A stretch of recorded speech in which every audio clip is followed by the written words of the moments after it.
Uh, we are very honored to be here, and thank you very much for our distinguished guest and honored guest today. First, I would like to say some word to link to Governor Michael Dukakis because he have problem with health, so he cannot come here. But he will say hello with us, say sorry and thank you us by a video a little bit. So now I go.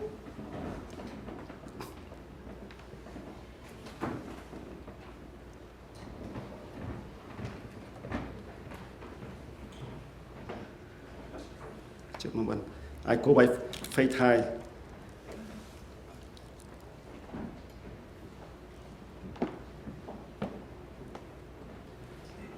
Yes, please for video, to see video, me?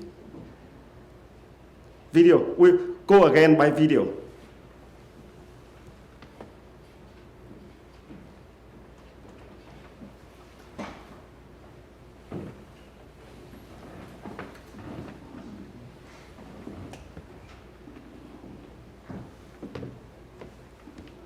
Yes.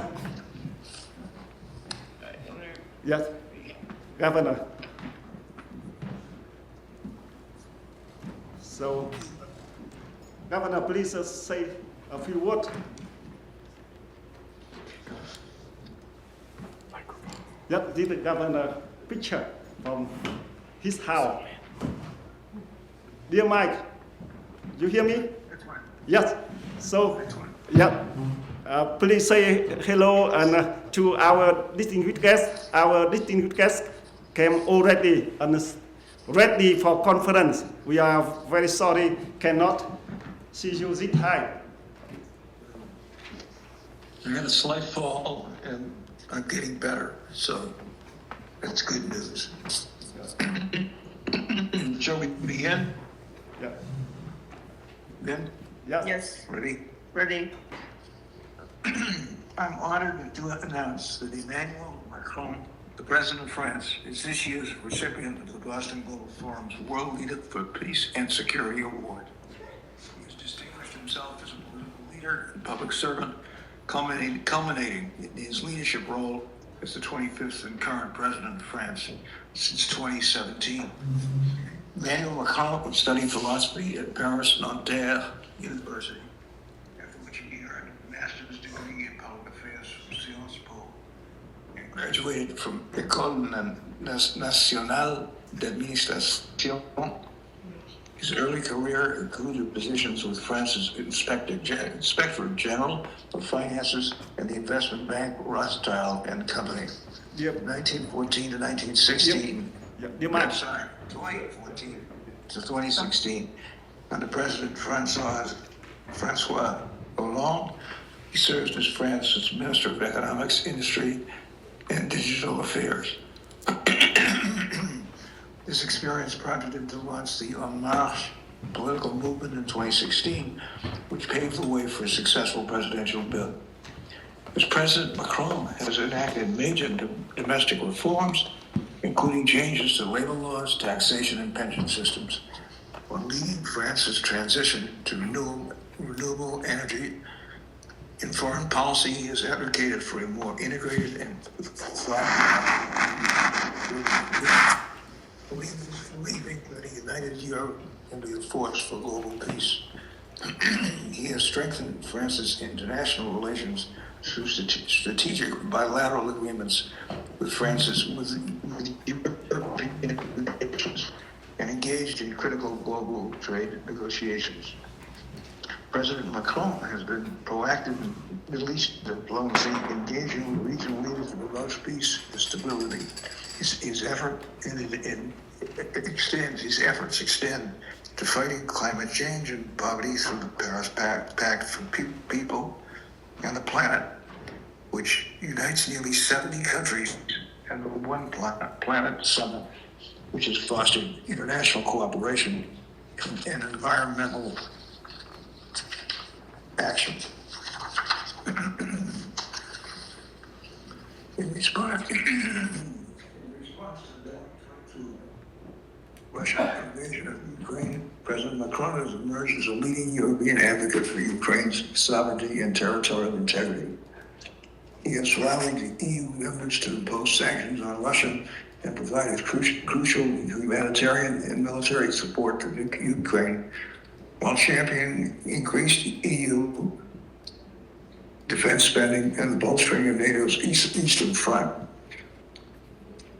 In 2018, President Macron initiated the Paris Peace Forum to encourage collective governance and international cooperation in tackling global challenges. In the realm of technology, he has been a leader in advancing artificial intelligence for France and Europe, emphasizing the need for Europe to invest strategically in AI to remain competitive globally, while seeking approaches to AI that strengthen the tech community and enhance democratic governance. President Macron's contribution to peace and security embody the ideals represented by the Boston Global Forum's World Leader for Peace and Security Award. It is with great pleasure that I present this honor to the French President Emmanuel Macron. Thank you, dear friend, dear Mike. Thank you so much. I'm very honored and so moved. Governor, we have planned to invite him say hello, no speak, because he very terrible health last night. So Tom Peterson will read remark of his remark, but he tried to read to honor President Macron. Thank you so much, dear leader Michael Dukakis, my governor, and we are applause Governor Michael Dukakis.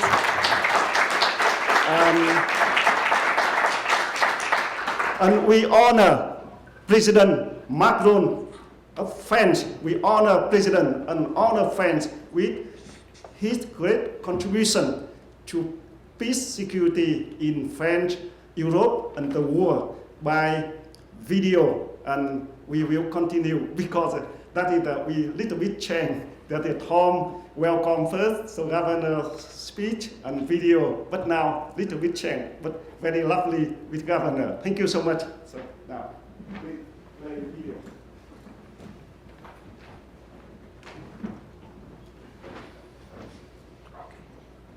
Dear Mike, I guess I could have zoomed in on that video.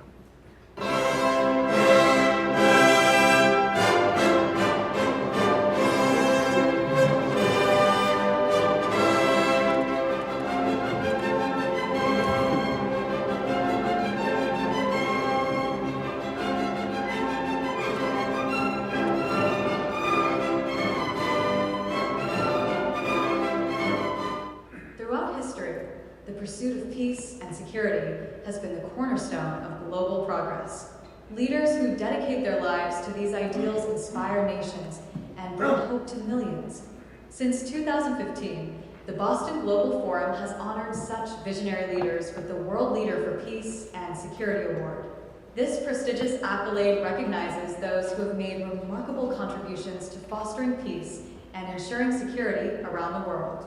Over the past decade, we have celebrated the achievements of extraordinary individuals. In 2015, we honored Prime Minister Shinzo Abe of Japan and Chancellor Angela Merkel of Germany.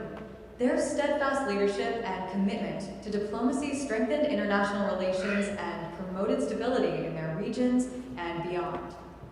In 2016, the award was presented to United Nations Secretary General Ban Ki-moon. His tireless work in advocating for sustainable development, human rights, and global cooperation left an indelible mark on the international community.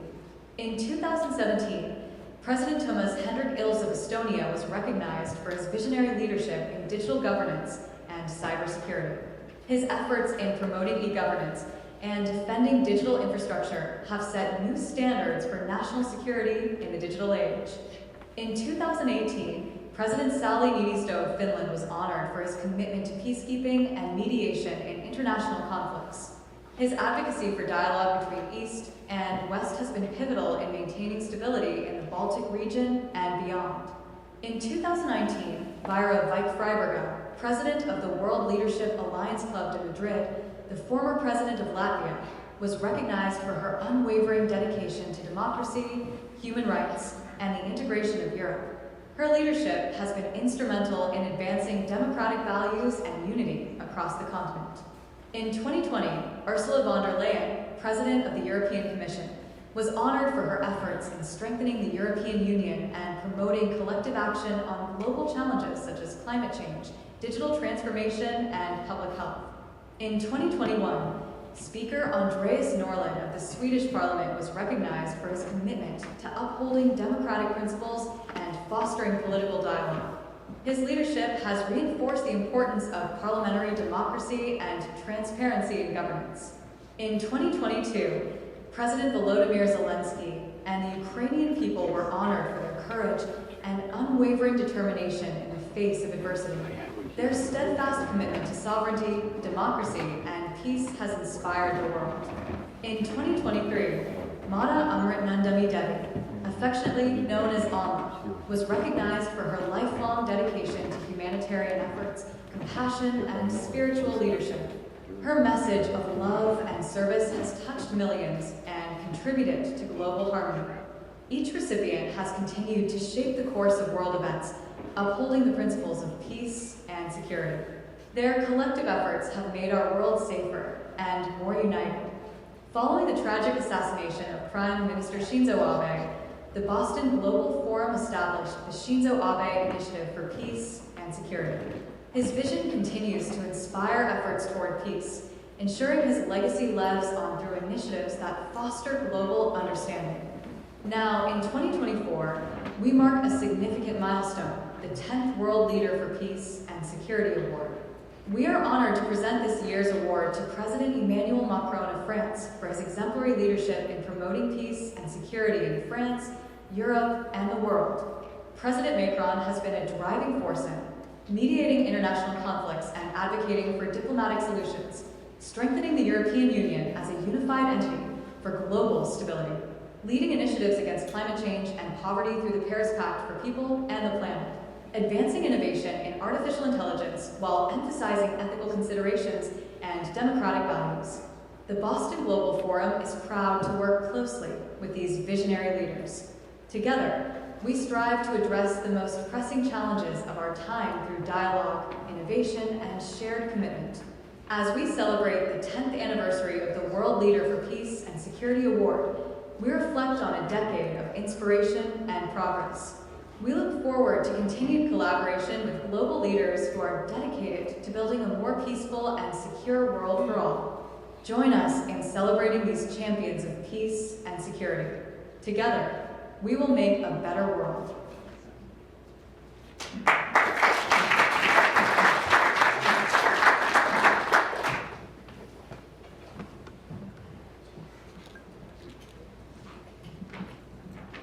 So I think this is in the category of best laid plans.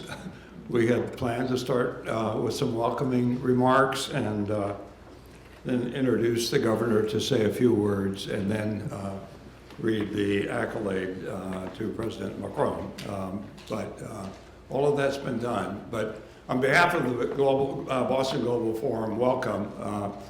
As you might have guessed from the video, we've been at this work for 10 years, and you know, it's really our passion. It's why we come together several times each year, usually in this room, to talk about these large issues. So thank you for being with us today. I'm Tom Patterson. I'm one of the co-founders of the Boston Global Forum, and in Mike's absence, ordinarily we'd love to have Mike do it, but in Mike's absence, I'll be the moderator for today's event.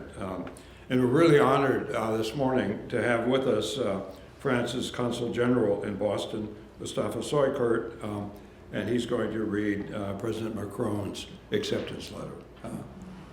Consul General.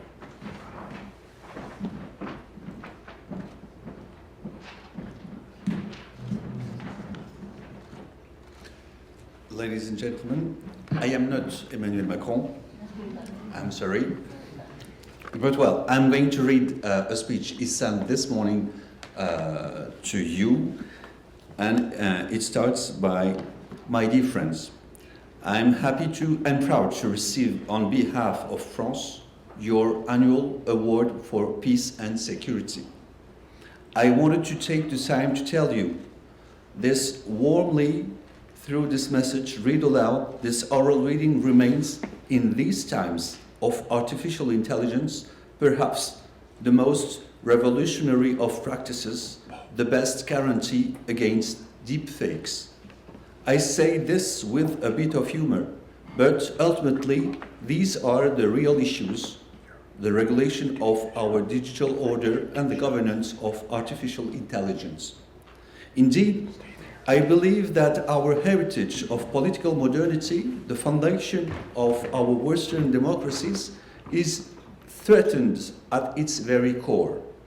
The conception of individual political rights, inherited from the 18th century liberal philosophy, and our Declaration of the Rights of Man and the Citizen, was based precisely on the guarantee of rights, a corpus of norms to organize public space, verification procedures, and ultimately a debate among citizens guided by a spirit of rationality.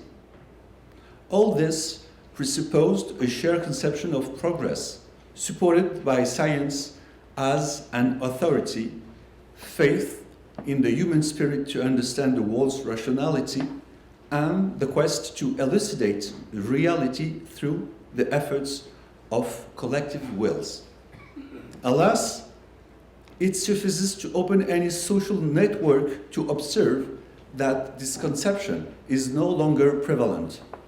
We have moved from the reign of facts to that of opinions, an immense contestation of the very forms that sustain our public debate. This ranges from the conditions of producing free and rational information to the questioning of all authority and hierarchy in knowledge, a form of anomie that is the vector of all regressions, conspiracy theories, paranoia, leveling of knowledge. We are experiencing a great digital shift in which we see immense progress, of course, but also significant deviations, criminal activities, a neglect of digital order, allowing the proliferation of hate speech and sometimes incitement to terrorism. In response, France has, for the past 7 years, consistently sought to build coalitions to regulate the digital order. This has been true both in Europe, where we have very concretely implemented mechanisms to compel major platforms to remove contentious content, and globally, with the Christchurch call to promote this simple idea: what is illegal in real life must be illegal online. A better regulated digital world is a prerequisite for peace in our societies. Beyond the fight against these criminal deviations, the great battles are still ahead of us, for we must also rethink our methods of information production in light of the contestation of the democratic model and the dilution of science and rationality. All this, too, in a context where the emergence of artificial intelligence is impacting all these subjects anew. Because AI, as I mentioned in the introduction with deepfakes, is a formidable accelerator of hostile practices, a powerful disruptor of our reference points, an incredible playground for those who wish to destabilize our democracies. Above all, it is a great threat against the peace and stability of the world. Fundamentally, the question is whether these tremendous revolutions, the digital transformation and artificial intelligence, will allow us to invent new enlightenments or will definitely erase a French and European humanism. I believe that we all have an interest in maintaining both composure and reason in the face of artificial intelligence. often described in Promethean terms. We must build a collective agenda to democratize artificial intelligence, make it more sustainable for environmental and social perspectives, and create inclusive governance that brings together all countries and all stakeholders who need to be involved, social partners, artists, even teachers. It involves articulating responses to risks and support for innovation. It is now that the destiny of the next cycle of innovation is being decided, and beyond that, the face of our societies for our children. This is why I invite you all to Paris for our summit for action on AI in February. Economic actors, decision makers, thinkers, we must create global consensus and make decisions at the right pace and on the right scale. In this regard, the quest for the enlightenment on a global scale can only resonate in France in this pursuit of progress against all forms of obscurantism. I believe in our collective capacity to put technology at the service of protecting our democracies and to forge a new era of prosperity, freedom, and stability in the world. I believe, like you, that we cannot and must not renounce our humanism and our enlightenment ideals for the coming century. Thank you all for your unwavering commitment. Thank you for this award, which honors France and compels us to act collectively starting this February in Paris. Merci beaucoup.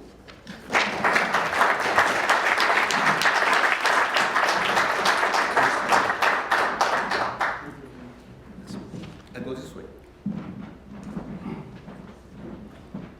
Consul General, thank you so much. Some of you have been with us, I think, since the beginning of the Boston Global Forum. I see some familiar faces, longtime faces. When we started the Boston Global Forum, the idea was that we would address a large issue every year.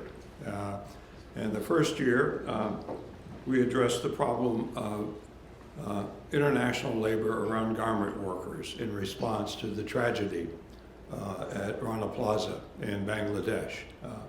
We stayed with that model for 3, 4, 5, 6 years, but for the last 5 years, we've concentrated exclusively on artificial intelligence and how we need to think about going forward with this wonderful new technology.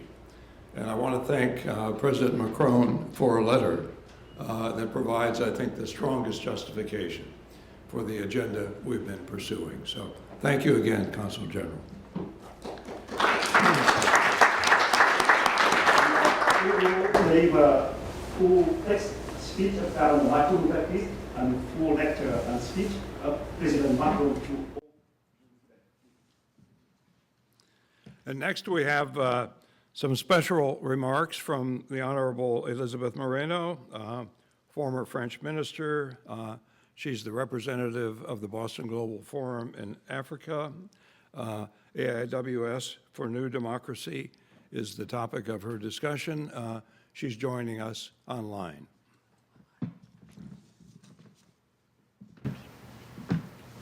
She's not sure.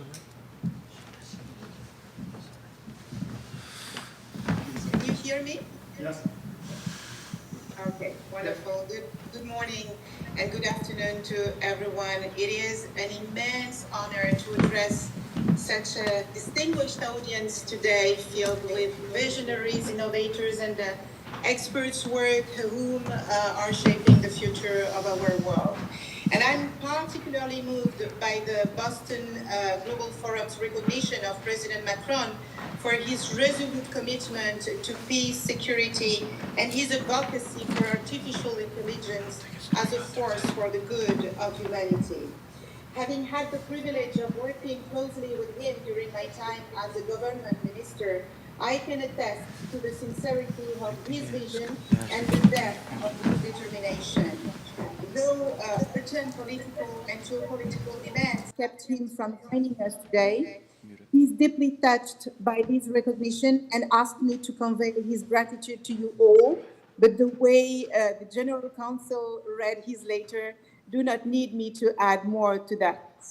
So now, as we gather here virtually, let me invite you to reflect on a reality that I, as a leader, have lived and grappled with. We definitely live in a world of unprecedented complexity. Change is a constant. Crises overlap. Information flows in faster than we can process, and decisions that affect millions of lives are often made under crushing pressure with little time for deep reflection. When I became an entrepreneur at the age of 20, I thought leadership meant having all the answers. When I entered government years later, I realized that leadership was not about knowing everything.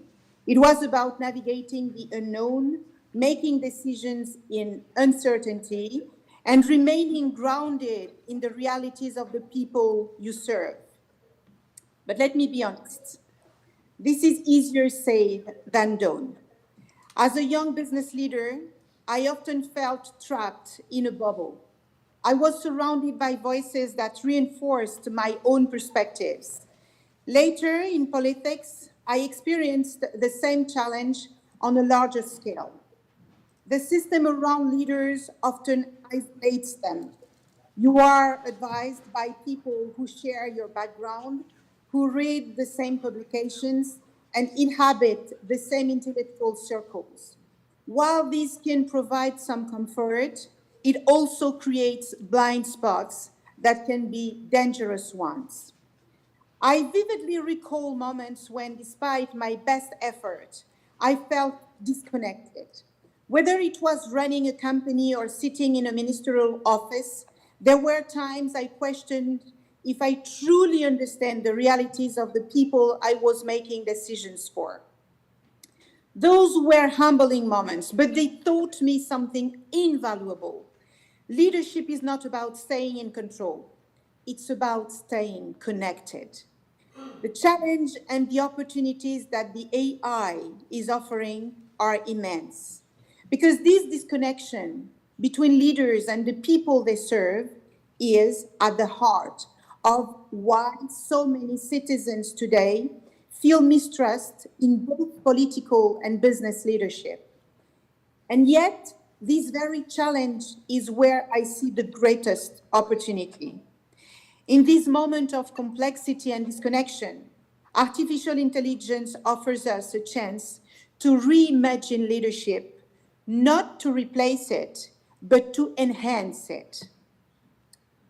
Imagine this, an AI agent that doesn't just process data, but reveals what we are missing, challenging our assumptions, like sometimes our teams do not dare doing, uncovering blind spots, and introducing voices from places we've never been and people we have never met.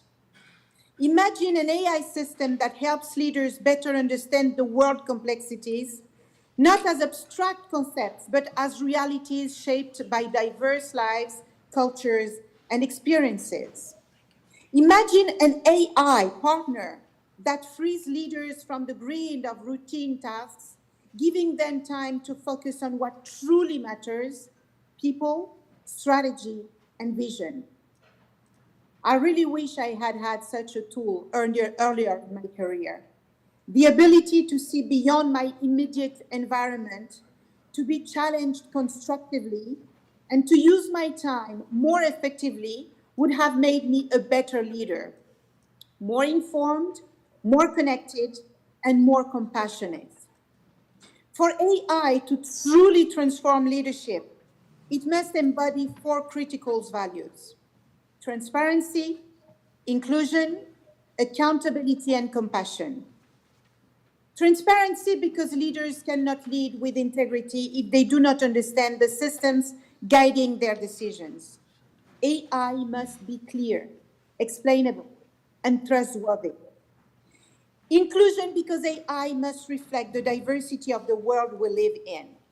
It must integrate perspectives that challenge our paradigm and ensure that no voice is left unheard, particularly those of marginalized communities.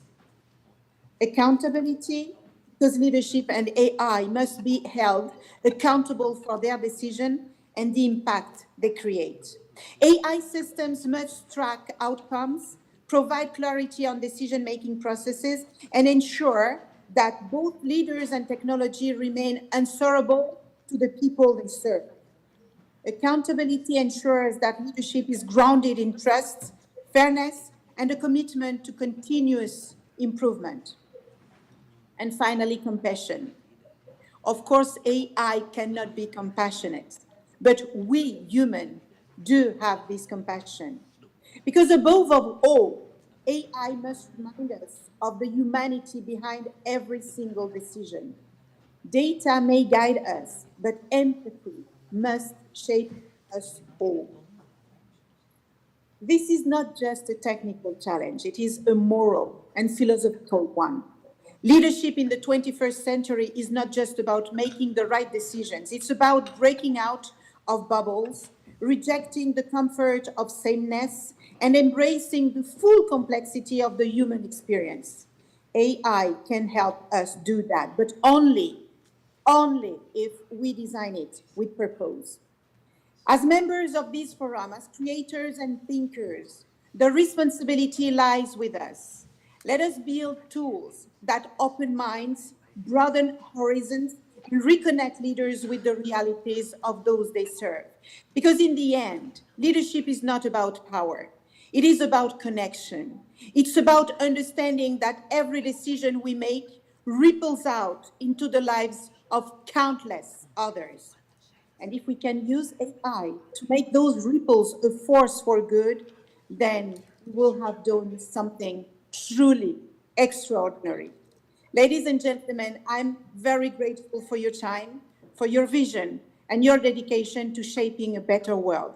And I strongly believe that together we can redefine what it means to lead with intelligence, with compassion, and with courage.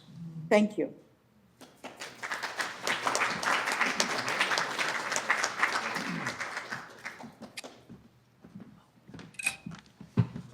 Elizabeth, thank you for those remarks and for all that you do to advance the Boston Global Forum in Africa. Thank you very much. Thank you. Our keynote speaker today is Ambassador Audrey Tang, the former Minister of Digital Affairs, Taiwan, and the first to hold that position. And you keep moving things around on me. So sorry. I just wanted to pull this out. Yes. Yeah. Currently Cyber Ambassador at Large, and known for a huge dedication to transparency and to preserving public spaces, real and digital, and involved in the Sunflower movement. So, Ambassador.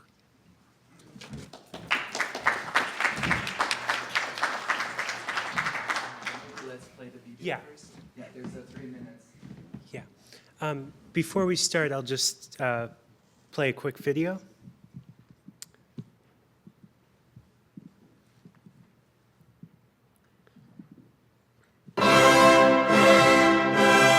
Sorry.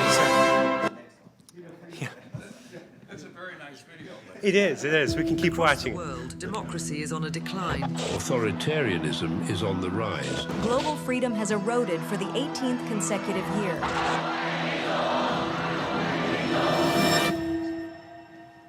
Audrey Tang, what is your greatest hope for democracy across the globe? That people see democracy as a social technology, something that people can construct together, that they can improve in the here and now. We can code up political systems.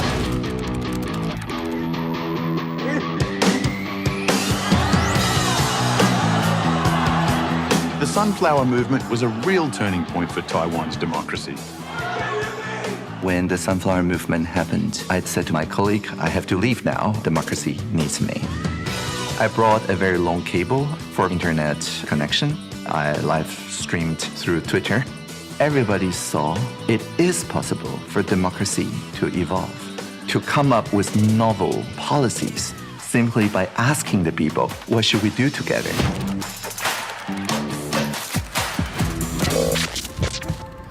I was born with a heart defect, and one day I just fainted. I woke up in a hospital, and they told me the hole in my heart has grown. I could die. This awareness that everything can be reset tomorrow reminds me of Taiwanese democracy. We can't lose our democracy just with a couple missiles. I think there's a lot that the world can learn from Taiwan. The US is running on a 250-year-old operating system. There is a strong desire to move beyond this and properly rethink from first principles. What would democracy in the 21st century actually look like? We can make the government more open to the public. It'll be easier for people to access the data, to analyze it, transparency. Audrey has created the opportunity to make Taiwan the most exciting constitutional democracy in the world. I think it's a very critical moment. China really wants to invade Taiwan. You're sitting on a place that is the flashpoint if there's going to be World War III. And yet there's calm in the eye of the hurricane. And that calm, I think, emanates from all that Audrey's done. We can become co-creators of our democratic system, reconfiguring society in a way that is more transparent, more inclusive, more fair.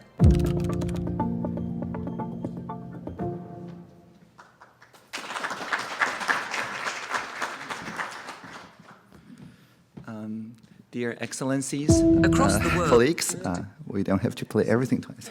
Okay, let me just adjust a little. Yeah, dear Excellencies, colleagues, dear participants, really happy and honored, and thank you, Tuan, for the invitation to the Boston Global Forum. The idea of the AIWS, AIWS Society, is about setting principles to have a new social contract so that we can have pro-social AI systems that are good for society. And I think I'm here both to share some experiences that Taiwan had in the past decade about how exactly to do that, and also to illustrate some principles that are universally applicable so that we can design it in our political and social systems going forward. Now, 10 years ago, that was our first experience to encounter this massive societal effects of AI systems. That was not generative AI, but rather social media. There's this recommendation systems that makes things go viral, that polarizes the society and surface the most extreme voices from all the different camps in our society. I mean, not just Taiwan, really, but Taiwan was one of the most connected societies already 10 years ago, and therefore suffered the most from this new phenomenon back then. Indeed, by 2013, the trust level from our citizens to our democratically elected administration was at 9%, which did not improve in 2014. So the 9% was not very high. We're a society with 23 million people, and that means whatever the government says, 20 million people automatically said no to it, which makes it very difficult to govern. And also, the polarization level was at historic high. But we did not stop there. We invested in what's called pro-social AI to cure that polarization. We invented systems that, as the conversations goes on, it surfaces the voices that bridges the divide and balances the internal communities. And so by 2020 already, our trust level is back at over 70%. And so this dramatic increase started with a demonstration. So as you saw in the trailer, there was this 3-week conversation, thoroughly nonviolent occupy of the parliament. And we didn't call ourselves protesters. Protesters are against something. We're demonstrators. Demonstrators are for something new. So we're there to show, as the parliament at the time were not able to deliberate a trade agreement with Beijing substantially. We then held the place and 500,000 people on the street, many more online. Anyone can join any of those civic assemblies, conversations around the occupied parliament. So some debated the effect of Huawei and ZTE on our then new 4G systems. Some people debated about human rights, about environmental rights, so on and so forth. But because there's a facilitated space with live streaming, every day we look at the balanced diversity of different ideas, as well as the rough consensus, the bridging ideas that brings people a little bit closer. And then we read it out to the plenary, to everybody online, and then the next day we start deliberating on something that is even more specific. The upshot is that after 3 weeks of nonviolent deliberation, we managed to agree on a set of very coherent demands that the Speaker of the Parliament at the time, Wang Jinping, eventually said, okay, let's just go with it, you won, right? So that is one of the very rare Occupy, thanks to these facilitative technologies that managed to converge instead of diverge. And so after this deliberation at the end of 2014, all the mayoral candidates that are for open government civic participation got elected, sometimes surprising to even themselves. And all the mayoral candidates that did not have this as their platform lost the election.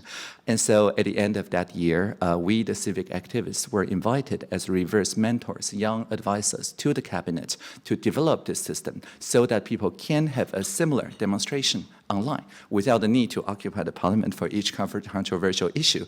We can mirror this dynamic with online AI systems. In 2015, we started deploying this kind of bridging system. This particular one is called Polis. We've tried many, many different iterations of it. In 2015, there's another AI system that are polarizing the societies around the world. It's called Uber. And it's basically saying that people without professional driver's license can, drive strangers on the way to work and charge them for it. And some people say that it's good because it's sharing economy. Some people say it's very bad because it's extractive gig economy or something. So the society, again, polarized. But instead of letting it fester on the antisocial corners of social media, meaning Facebook and Twitter, we built our own more pro-social media, invited people in. So as you can see, here is a statement from your fellow citizen that says, okay, so insurance is important. Now, maybe you agree, maybe you don't, but there's no reply button, so there's no room for trolls to grow. And as you click agree or disagree, your avatar, that blue circle, start to move toward the groups that agree with you on these matters.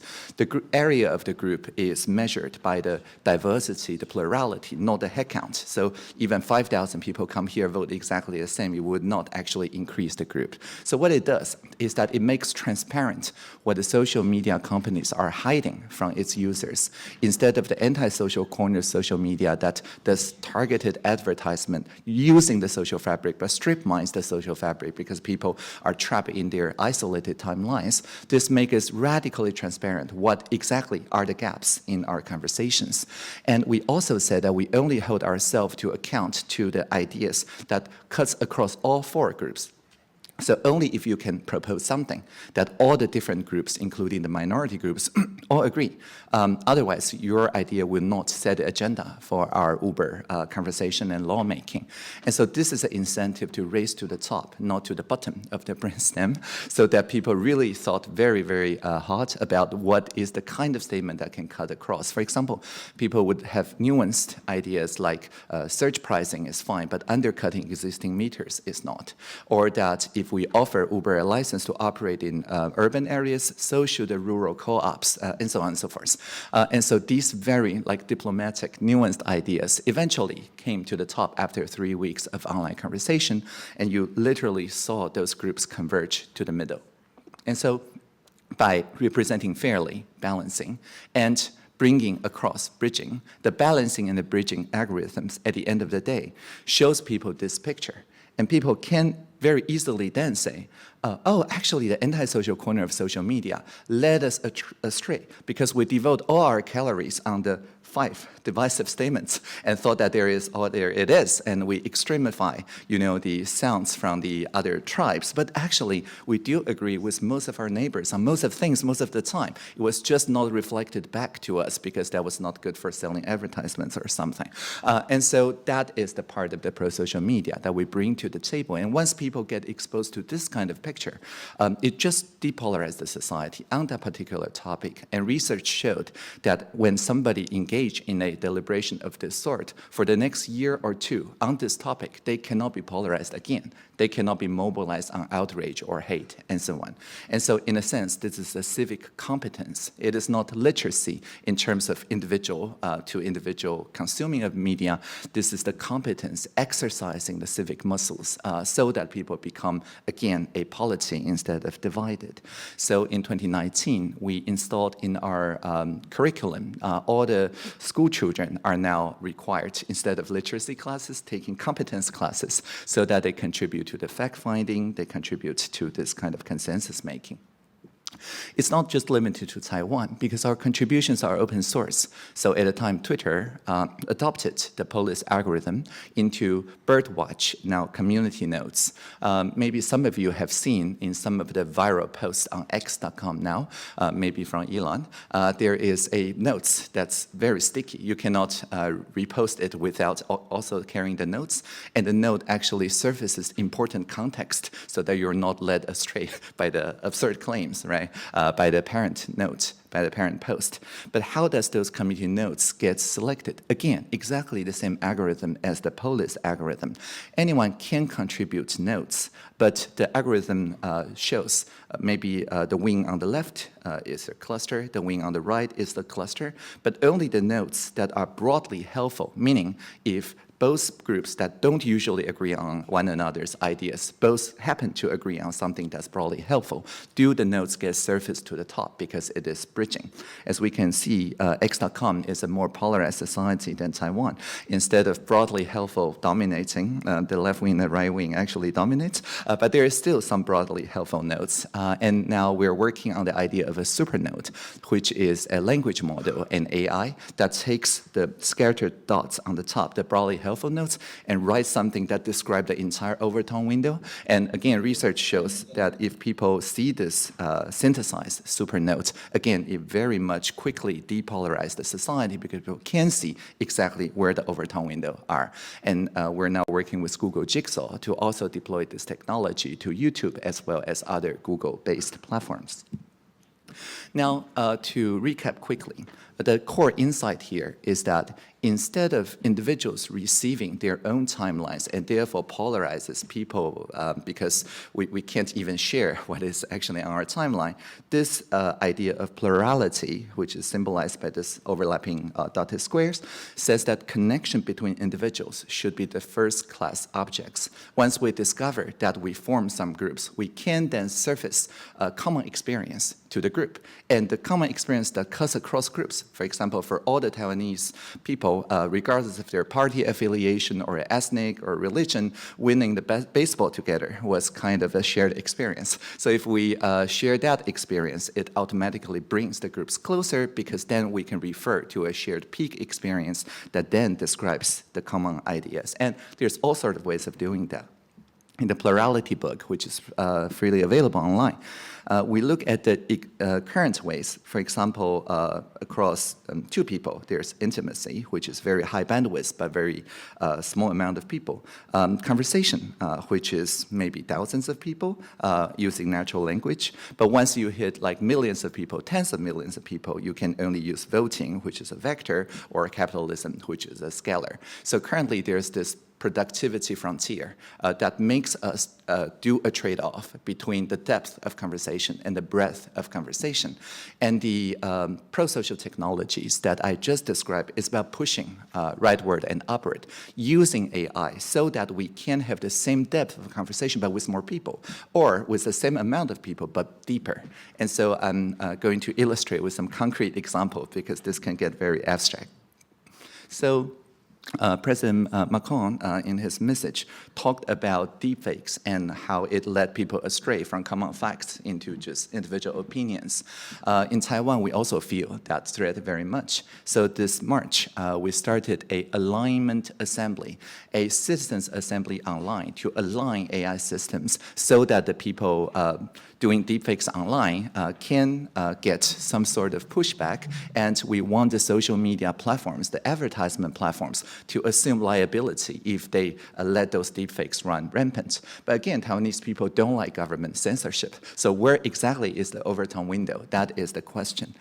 So we sent more than this is actually 200. Anyway, so we sent 200,000 SMS text messages to random numbers in Taiwan so that everybody has a roughly equal chance of receiving an SMS. Again, we asked them, how do you feel about information integrity, deepfakes online? And they let us know.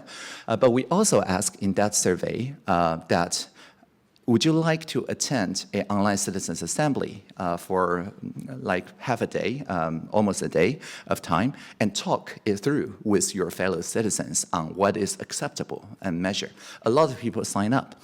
And so we use stratified random sampling sortation to choose 450 people that we know are representative of the Taiwanese society in terms of gender, occupation, place they live, and so on. And then the 450 people gathered online in 45 rooms of 10 people each. So each person saw this 3x3 of other people, and they just talked. And the great thing about the online deliberation platform, which we partner with Stanford, was that there's no human facilitator. So instead of 45 human facilitator, it is an AI that captures the transcript in real time, that nudges the people who are quiet to speak up, that synthesizes the ideas present in the room and let people vote whether it's time to move on to the next topic. And also, in the same time, because the real-time transcript is produced, we can use AI like the Supernote to synthesize best idea from those 45 rooms into one coherent idea that can then be read back to the plenary or to the stakeholders. For example, one room may say, the deepfakes, like Elon Musk selling crypto scam, should get a digital signature from Elon Musk. Otherwise, it should be construed as fake by default. Maybe another room says, if the social media platforms do this and somebody gets scammed for 1 million, they should be liable for that 1 million. We shouldn't just fine them because they'll just pay the fine. We should make them liable. Maybe another room says, if they don't want to comply, maybe we can slow down the connection to Facebook. And maybe next room would say, all this should be proportional, so we should only apply it to the platforms that reach more than 5% of Taiwanese population, so on and so forth. And so as the consensus start gathering, we can merge them, stitch them together, and find exactly which ideas are complementary to each other, are even bridging across longer distances. And then that was in March, and in April, we checked that with the stakeholders, the usual suspects. They all said, yeah, it's possible, it's just very expensive. Okay, that's not a problem. And so the draft law was sent to the parliament in May, passed in July, and we just got the news that starting January 1st, this will take effect in Taiwan, the obligatory KYC for online scamming, deepfake. And so I think that is a really good example, saying that this crowdsourced ideas, the will of the people, is like a trade negotiation. You can negotiate much better if you can show the other party that this is actually the collective will of your society, that it will not get pushback from the society. And in fact, there are now banks, financial institutions in Taiwan saying if Facebook or other platform, including TikTok, YouTube, and Line, do not implement this KYC method, then they're not going to buy advertisement from those social media anymore. They're going to boycott them. So again, this has a way to depolarize the society and also instill a sense of consensus. And that is how we can evaluate whether those ideas are good or not on an ongoing basis, like a continuous democracy. And then when that happens, we can evolve our governance with the same speed as the emerging technologies. It's not just used in Taiwan. The same technology, Polis and Talk to the City, are now being deployed by the Tokyo metropolitan government, Koike-san. Koike-san, when she ran for the third time, the governor election, she has a challenger, Takahiro Ano-san, who is 33 years old, an AI engineer. He was never into politics, but he read the Plurality book and had a video conference with me. And he's like, yeah, I don't have a platform, but I can crowdsource a platform. So what he did is that he asked people to hashtag Tokyo AI and suggest anything that the Tokyo platform can use. He has a VTuber avatar of himself that's streaming 24/7, and anyone can call his voice clone to have a conversation with Takahiro Ano. So this very, like he called it broad listening, the reverse of broadcasting, right? So this broad listening candidate crowdsourced a platform that is independently ranked as the best platform of all the people running for Tokyo governor. Koike-san was the second. But of course, he didn't win. But he did get the most votes for anyone under 40 years old for the Tokyo gubernatorial election. So when Koike-san won, and we had a conversation, she said she's very impressed with Ano-san, going to work with him. And so now Ano-san advises the Tokyo GovTech. And they are now, as we speak, doing a consultation for the future of Tokyo using exactly the same method. And so we're seeing that this method is generally applicable, not just for the elections phase, but also for the governing phase. Actually, the mayor here, Michelle, was the first to use the broad listening, just for the record, during her campaign period to listen from people in Boston, partnering this time with the MIT CCC. And MIT CCC is now also working with the counterpart, the Cortico nonprofit entrepreneurs. And Cortico systems take this idea, broad listening, but do it in the face-to-face setting.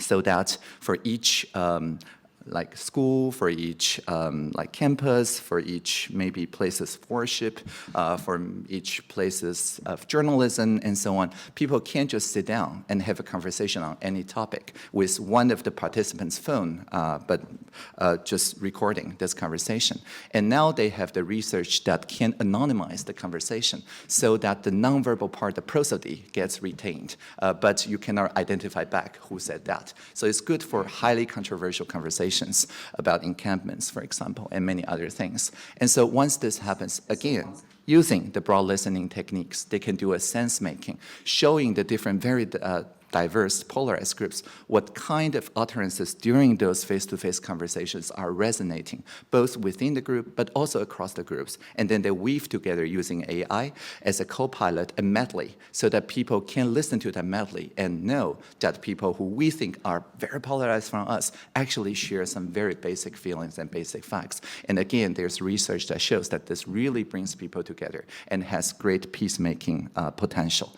And so now we're working with online social media, such as Blue Sky, to weave this into their algorithms, so that if you go to Blue Sky and go to one of those curated algorithmic feeds, you will see the kind of feed that brings the groups together instead of things that drive people apart. They will be transparent in showing that which communities are contributing to this feed. And maybe in the future, there's ways for people to commission, to sponsor the advertisement that create a sort of shared experience that would then heal the polarization very much present in the US society right now. So now we're working on this pro-social media algorithm with Blue Sky. But not just Blue Sky. Here in Boston, there's the civic entrepreneur, Frank McCourt, that is putting together a people's bid at thepeoplesbid.com that wants to basically buy TikTok before it's banned on the last day of the Biden administration. The hope is that we can turn TikTok into something like a, I don't know, free talk, we talk, something that is open, that is like Blue Sky, making sure that the creators on TikTok can take their creations and their followers into this decentralized Fediverse, this ecosystem, so that people can then curate a different view on TikTok instead of trapping people into the TikTok ecosystem where people do want to leave, but nobody wants to be the first to leave. They can migrate to something that is offering better pro-social algorithm without losing their content and social graph and relationships. So the Project Liberty Summit, which was just held in DC last week, week talk about the concrete ways in doing that for TikTok, but also for MeWe, for Blue Sky, for all the newer generation of social media. So I think that is how we can turn something that is very much like a singularity of preferences. The more you use Twitter, the more your personality just converge to this particular kind of attention seeking into something that's more pro-social, more plurality, that is balancing within the community and bridging across communities. So I'd like to end on a personal note. In 2016, when I was first nominated digital minister, Taiwan did not have a digital minister. So the HR people from the cabinet asked me to write a job description of what digital minister means to the people. And in Taiwan, the Mandarin 数位 means both digital, but also plural, as in 不止一位, more than one, several, many. So I'm not just a digital minister, but also minister for plurality. And so I wrote a prayer, a poem, that is my job description. It goes like this. When we see the Internet of Things, let's make it an Internet of beings. When we see virtual reality, let's make it a shared reality. When we see machine learning, let's make it collaborative learning. When we see user experience, let's make it about human experience. And whenever we hear that a singularity is near, let us always remember the plurality is here. Thank you so much.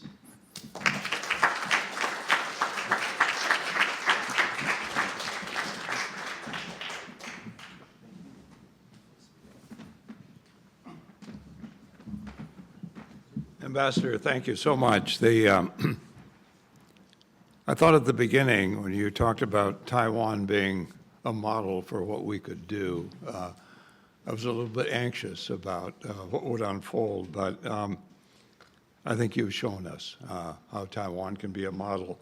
We have an expression in the United States about the American states being laboratories of democracy, where what happens in an individual state can become then a model for other states. And I think you've demonstrated how Taiwan can be a beacon for the rest of us. We're going to have responses from two individuals, and then we're going to open this up for discussion. Bruce Schneer, who's a colleague of mine at the Kennedy School. Bruce, good morning. And then Nazli Chukri, who has been a longtime contributor to the Boston Global Forum, a great friend, Nazli from MIT. I guess, Bruce, we'll go with you first.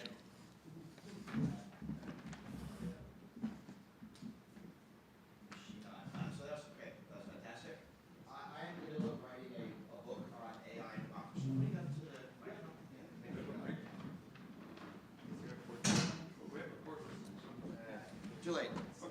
I'm here. Hey there, I'm Bruce Schneier. I'm going to close this. My background is very much cybersecurity, and I approach this from a systems perspective. I think of democracy as an information system, and how it processes information, how it turns individual preferences into group outcomes is what interests me. And I've been writing a book on AI and democracy that is largely optimistic, and very much appreciated the speaker before you. Unfortunately, came in just as she started, so I don't remember her name, talking about how AI can work for democracy. And I think about 5 different areas. I think about AI in politics.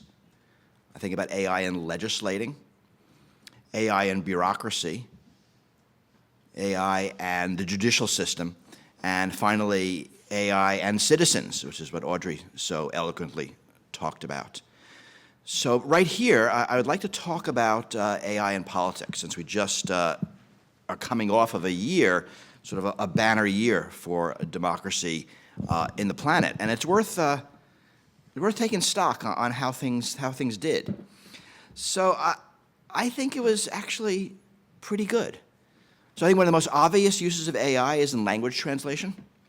And we saw that. We saw that in several jurisdictions. In India, where where speeches were translated in real time to diverse constituents. Modi did that. In New York City, Eric Adams did the same thing, translating his messages to a very diverse set of constituents. Other people used AI to connect with voters. That great story of the governor of the Japan candidate who came in 5th is what out of 50 or so people, and he was unknown, right, using AI to connect with voters in a fantastic way. We saw other candidates deploy chatbots of themselves to connect with voters. 3 candidates, presidential candidates in the United States, fell out early, had AI chatbots. Jason Palmer, who ran for president in Samoa, actually ended up beating Biden in the Democratic primary, primarily through the use of a chatbot. A former minister of Pakistan used AI to make political speeches while he himself was in jail. So here's a way he was able to connect with voters even though he couldn't physically do that. We saw AI for use for political fundraising. We're seeing several companies. Quiller is the one I'm thinking about. The person who runs Quiller is a fellow at the Kennedy School right now, using AI to help target constituents and fundraising emails. It is hard to measure the impact, but the rise of companies and the increasing use tells me there's going to be a lot more. We're seeing AI in polling. This is actually hard to explain. Most people think of polling as we ask a bunch of people a question, we tally the results, and we publish it. That is not how polling works. There's an enormous amount of math between the people and the result. And AI, like math, has always been a part of that, and there's more AI trying to figure out what the voters mean. Social listening is a way that pollsters go onto social media and other platforms to get a feel for what people are thinking. There's work in synthetic people you can poll. Right? The problem is they're not real people. The benefit is you can ask them 100,000 questions. So using that to combine with real people is something that all pollsters are working on now, and we'll see more of that. Political organizing, we're seeing AI used in all areas of the political campaign, generating ads, coordinating get-out-the-vote efforts, sort of everything in between. Argentina, 2 candidates used AI extensively to manage their campaign. And here, again, this is a good use of AI, right? Human experts, AI assistants. And it could be as easy as figuring out who your canvassers are and giving them efficient routes through the city to knock on doors. Or it could be something as high level as how should we craft our messages. They're going to see a lot more companies doing this. And in the US, the companies tend to bifurcate as to which party they support. There is an AI system that is solely designed to help local people run for nonpartisan office. Like poorly paid, no staff. We always think about the elections where there's a lot of money. Most elections, there's not, and any kind of assistance is better than no assistance. There are some weirdnesses. So there's AI Steve, who is an AI trying to run for parliament in the UK. There was a human running, but the AI did all of the campaigning. Kind of weird. The UK government decided that if they won, the human would win, not the AI. And then we had someone named Victor Miller. He's running for governor in Cheyenne, Wyoming. And his basic platform was, if you elect me, we'll do what the AI says. He had a speaker on his chest. He'd go to press conferences, press would ask him questions, and the AI would answer. Neither of these people won. In Virginia, we had an AI congressional candidate a human congressional candidate use an AI double to debate because the human opponent refused to debate. So there's kind of some weirdness is happening as well. Some stunts, I'll sort of allied those. There was misinformation and propaganda, not a lot, or at least it's hard to see that it was effective. So there's a lot of memes out there, a lot of AI-generated images, but the effective propaganda was human. And AI is also being used by the platforms to identify propaganda. Probably the biggest thing that had an effect was the Slovakian election in late 2023, where a fake AI audio implicated a candidate in a bribery scandal. That happened like a week before the election, and they have kind of a news blackout period. So that's where we think there might have been some effect. And I think that's kind of my list. I'm sort of writing this up for an essay right now. And I think we're going to see all of this continue. And a lot of it is how we want AI to work, right? Humans in charge, AI being an advisor, being something that speeds up a process, makes a process possible. I think of the things Audrey was talking about, AI as a mediator, as a listener, as a synthesizer. I mean, these are our core capabilities. And the trick's going to be to ensure that these things are effective and trustworthy. But in a lot of ways, here it doesn't matter. No matter what rules you have, if a single candidate or a campaign manager or a speechwriter or an organizer wants to use the technology, they can. They have to trust it. They have to rely on it. This is very different than AI being used like in a bureaucracy, in a judicial system, where we all have to trust it. So all this is coming. I think it's kind of exciting. A lot of potential for bad, a lot of potential for good. So thank you.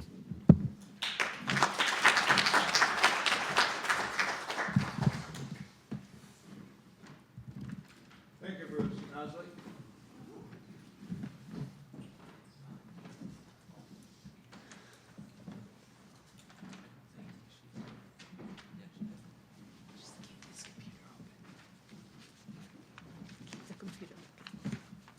So, I'd like to pick up on much of what has been said so far that I found really challenging and really important. And I will focus on 3 issues, and I'll be very brief. The first one has to do with the mission that we're going through. In my own perspective, it is in support of democracy, for participation. It does not have to carry a message of negativity against authoritarian, against using energy, calories, whatever else, chocolate eating on this is just a waste of time and has a divisive, unnecessarily divisiveness that we really don't need to carry. So that's point number 1. It may be obvious to you, but I think it's easier to frame something against than it is to frame something contentious that we're developing for. So I would go for the for. I will not vote for the against. The second observation I'd like to make is really just general observation about a couple of things that don't necessarily have to come up today, but it's my sense of where the debates will go and where the developments in AI in democratic societies, and maybe others as well, will definitely be going. They're already going, but we have not made it explicit here. One is about supporting the commitments we have to environmental protection, rehabilitation, and so forth. The environment has spoken. It has voted negatively against our behavior. And the least we can do is recognize that and maybe respond by supporting capabilities, AI capabilities that reinforce that, our understanding of that response. And that is related to the second issue that I think belongs here, very connected, belongs in the discussion, not necessarily today, thinking about where we're going, strategies towards sustainability. That too has been an issue that the international community has agreed on. Some have done well, some have done not so well, but nobody would stand up in a public forum, and no CEO would stand up in front of his board or his stockholders and say, I am against sustainability, or I'm against the environment. Not possible, which shows that our values have kind of shifted, changed, and we should reinforce those changes. And my last, even briefer comment has to do with a very trivial point, it's been said here several times and also in the text that AI enhances thinking.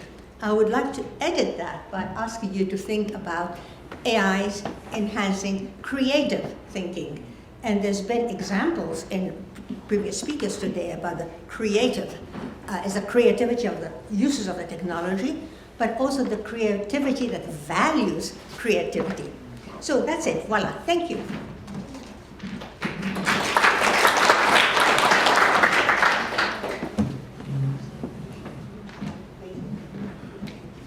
Bruce, Nasli, thank you so much. We're going to open up for discussion at this point. It calls for me to be the moderator. I don't think you need a moderator, actually. I think you need Audrey up here. So why don't you come up? You can call on people as they have questions, and Bruce, Nasli, feel free to jump in at any point you would like.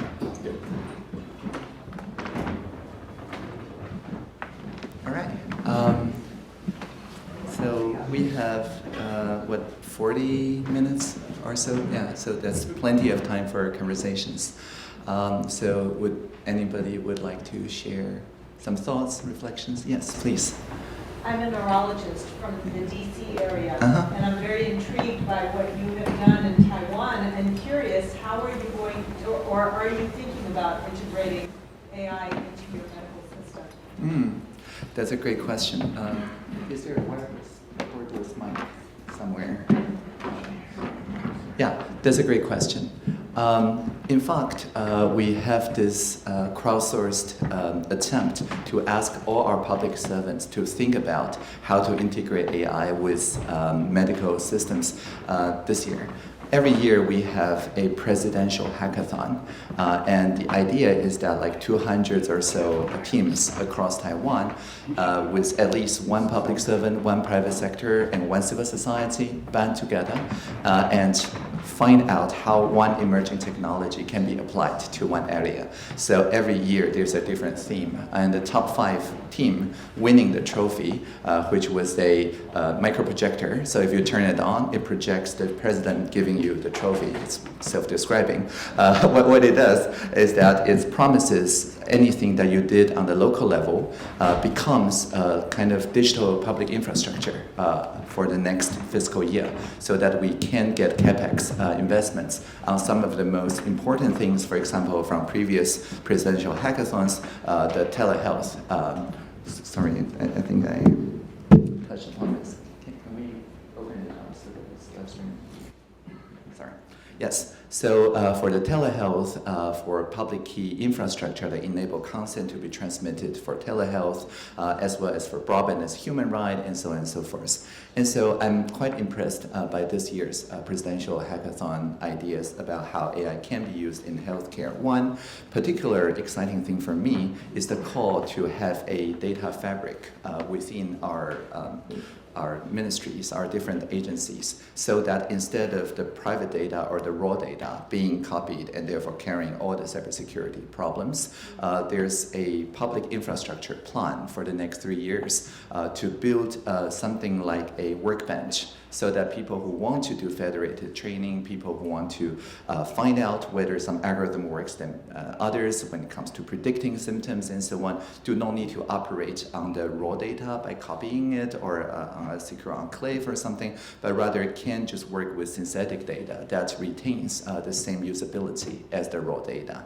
It would also make sure that the newest technology like zero knowledge, multi-party computation, and so on, do not need to be individually implemented by different hospitals and different agencies and so on, and can provide a shared infrastructure, and also for people to give consent to participate in such studies without revealing their private information and so on. So I think we're now seeing a lot more focus on this kind of self-sovereign data dignity idea, but instead of against something, I love the phrasing, not protesting against surveillance, this is for something which is for selective disclosure, that is well-informed, that forms data coalitions that can intentionally create better AI models when it comes to predictions and so on. So I encourage you to look at a few examples, like there's datasports.tw, AIWS that builds a data altruism organization out of all the gyms and exercise centers and so on, so that people can contribute together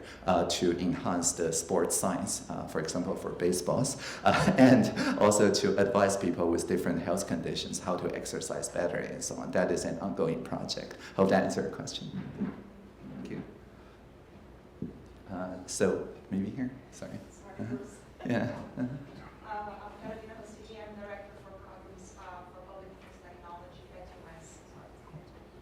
And what I actually was about to ask you, what is your concept for digital public infrastructure, because that has varied, so, but clearly it should be shared infrastructure. So I was curious, what are the core shared infrastructure you are building, and if you do have in Taiwan, as you have in other countries, like for Brazil originally, right? Issues of inclusion, what are the issues you are grappling with? So that's one question. And the other question is, in one of your slides, it struck me that and again, I haven't looked at this in detail, are there other or new filter bubbles being created by people moving around? So you are trying to depolarize, which thank you, but then are other filter bubbles being created because of this movement? So I was curious on some of your Excellent questions, which can easily take 3 hours for each. It's like seminar topic. I'll try to be brief. So recently, New America published this digital infrastructure piece, and Bess Novak and I co-wrote a piece on that, in which we argue for 2 points. One, that any DPI that's a public infrastructure should include a participation infrastructure.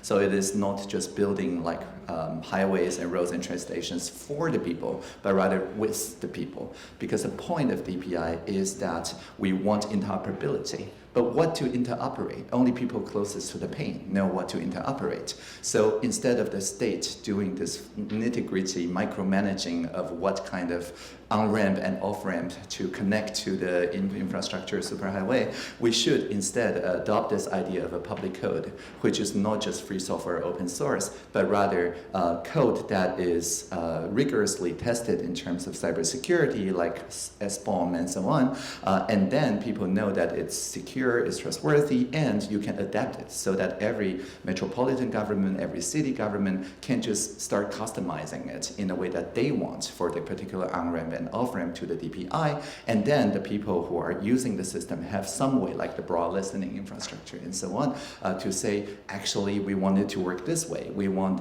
like Taiwan has 16 indigenous nations. Each would have a different culture when it comes to AI assistants playing a mediator's role, and so on. So there should be easy ways for people to not just fork, but also provide merges, potential new components to the DPI. And so in Taiwan, we have code.gov.tw, which is the public code portal for this kind of collaboration. So this is point one. It needs to be with the people, not just for the people.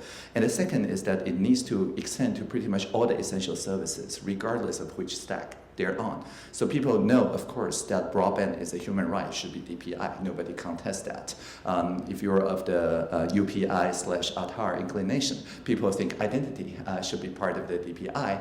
However, like in Taiwan, people also don't want their private transactions to be monitored by the state. So some sort of a decentralized wallet, zero-knowledge selective disclosure, that's also considered DPI in Taiwan. And actually, we've allocated CapEx for that as well, and working with the Web3 communities. And on top of that, payment interoperability. Sometimes thought of DPI, sometimes not. But again, if the people think it's for essential services, like for our universal broadband, we also include, for example, emergency medical services, as well as the VRS, the sign language translation, because sign language is part of the Taiwan's 20 national languages. That's also essential service. So once there's a listening session and we held deliberation asking people, do you think it's essential service? And as soon as somebody thinks it's essential service, we start crowdsourcing something like with presidential hackathon. And once a solution emerges, we then allocate infrastructure money on top of that.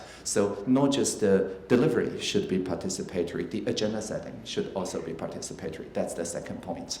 I'll stop here because I can really talk for 3 hours on this topic. The second one is the polarization. I'll be brief. So It's double hermeneutics, of course. Once we show people what groups are intersecting, what groups are being together, it starts dividing the original in-group, right? Because within any in-group, there is a bunch of people who want to cross that bridge, right? On Blue Sky, I was just looking at this Swifties for Trump bridge, which is a real bridge, right? But there are people who want to cross the bridge and people who don't. So, of course, it creates new internal divisions, right? Which is why the bridging part and the balancing part need to be equally important when it comes to pro-social algorithms. We don't want a very, very long bridge toward some very dark corners of the internet that leaves most of the original in-groups behind. So already the police algorithm, the community nodes algorithm, the community post algorithm that I talk about takes both into account so that as you bridge, you can never lose that balance. There's a lot of algorithmic details, but we did consider that as well. Thank you. So I think Bruce had a hand first. It's kind of both of us together. We have the same question. Uh-huh. When we listen to you talk about your bridging systems and cohesion, we whisper to each other, and we say, Taiwan's a homogeneous culture. Mm-hmm. And that, to me, to us, makes a big difference. Mm-hmm. Then you just said Taiwan has 20 national languages. That's right. And 4 religions, none of which have a majority. So yeah. I guess our question was originally, does Uh-huh. homogeneity matter here? Uh-huh. Now it's, how homogeneous is Taiwan? Not really, right? 10 years ago, we're at the brink of a cultural civil war, which is, of course, unheard of in the US. And there was the idea of, like, if you go to the rallies in the 2014 election, you have one side that, waves this national flag, and the other side doesn't even use that flag, doesn't even want to look at that flag, right? So this is like almost cultural civil war level polarization. This is now being healed very quickly, first by President Tsai Ing-wen, but freshly by President William Lai, who is like very much in the middle path as we speak. But it did take 10 years to heal that particular divide. Not completely, but certainly on the right road. I think Sandy, maybe? Sorry, you have it first, sorry. Uh-huh. And the languages is still 20 languages? Yeah, there's still 20 national languages, including sign language, and 16 indigenous languages. And the indigenous leaders keep reminding me that's 16 language groups. It's actually 42 languages, not dialects, which is important, which is why I say here. This is really important in our understanding now of the Taiwan case and the dating show. We both believe, homogeneous, of course. Yeah. Yeah, no, and I think that's also what we got very early on in the pandemic efforts as well, because as people know, Taiwan, it performed like the best, actually second best next to that country that discovered the oil during the pandemic. But anyway, in terms of the economy during 2020, but people say, of course, because you're Confucian robots or something, you all listen to the state, but that's far from the case. We never did any top-down, lockdown, takedown thing. It's all civil society led. So Sandy.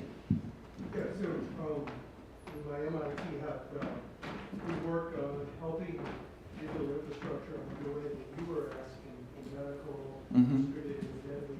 I work with many different countries. And what I see is that Australia, Indonesia, India. Yeah, Australia is testing with Japan as we speak, the interoperability. So the real question for me is how, it seems to me that the Indo-Pacific really needs to work together. Oh yeah, definitely. Only that.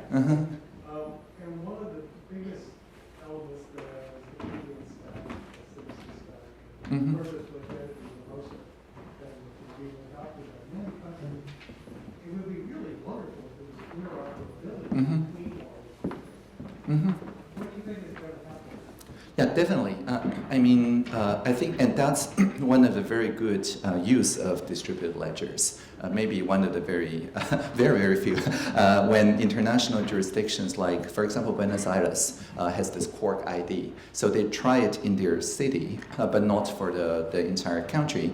But already on the city level to individual states and so on, they can already carry that kind of selective disclosure, verifiable credentials around. So I think what will happen is not a very multilateral thing, but rather just on those shared trusted systems like Ethereum and so on. It just so happens that one city, one state, one jurisdiction hops on it, and without a bilateral treaty, they just start interoperating, creating value to their citizens. And once that is shown, then I think it would just spread kind of on the meso level. It is to this end that in Taiwan, we asked the parliament, which fast-tracked the amendment to the Digital Signature Act, which used to say that we can only trust foreign certificate authorities if we have a bilateral treaty, which is very difficult to get in Taiwan, by the way.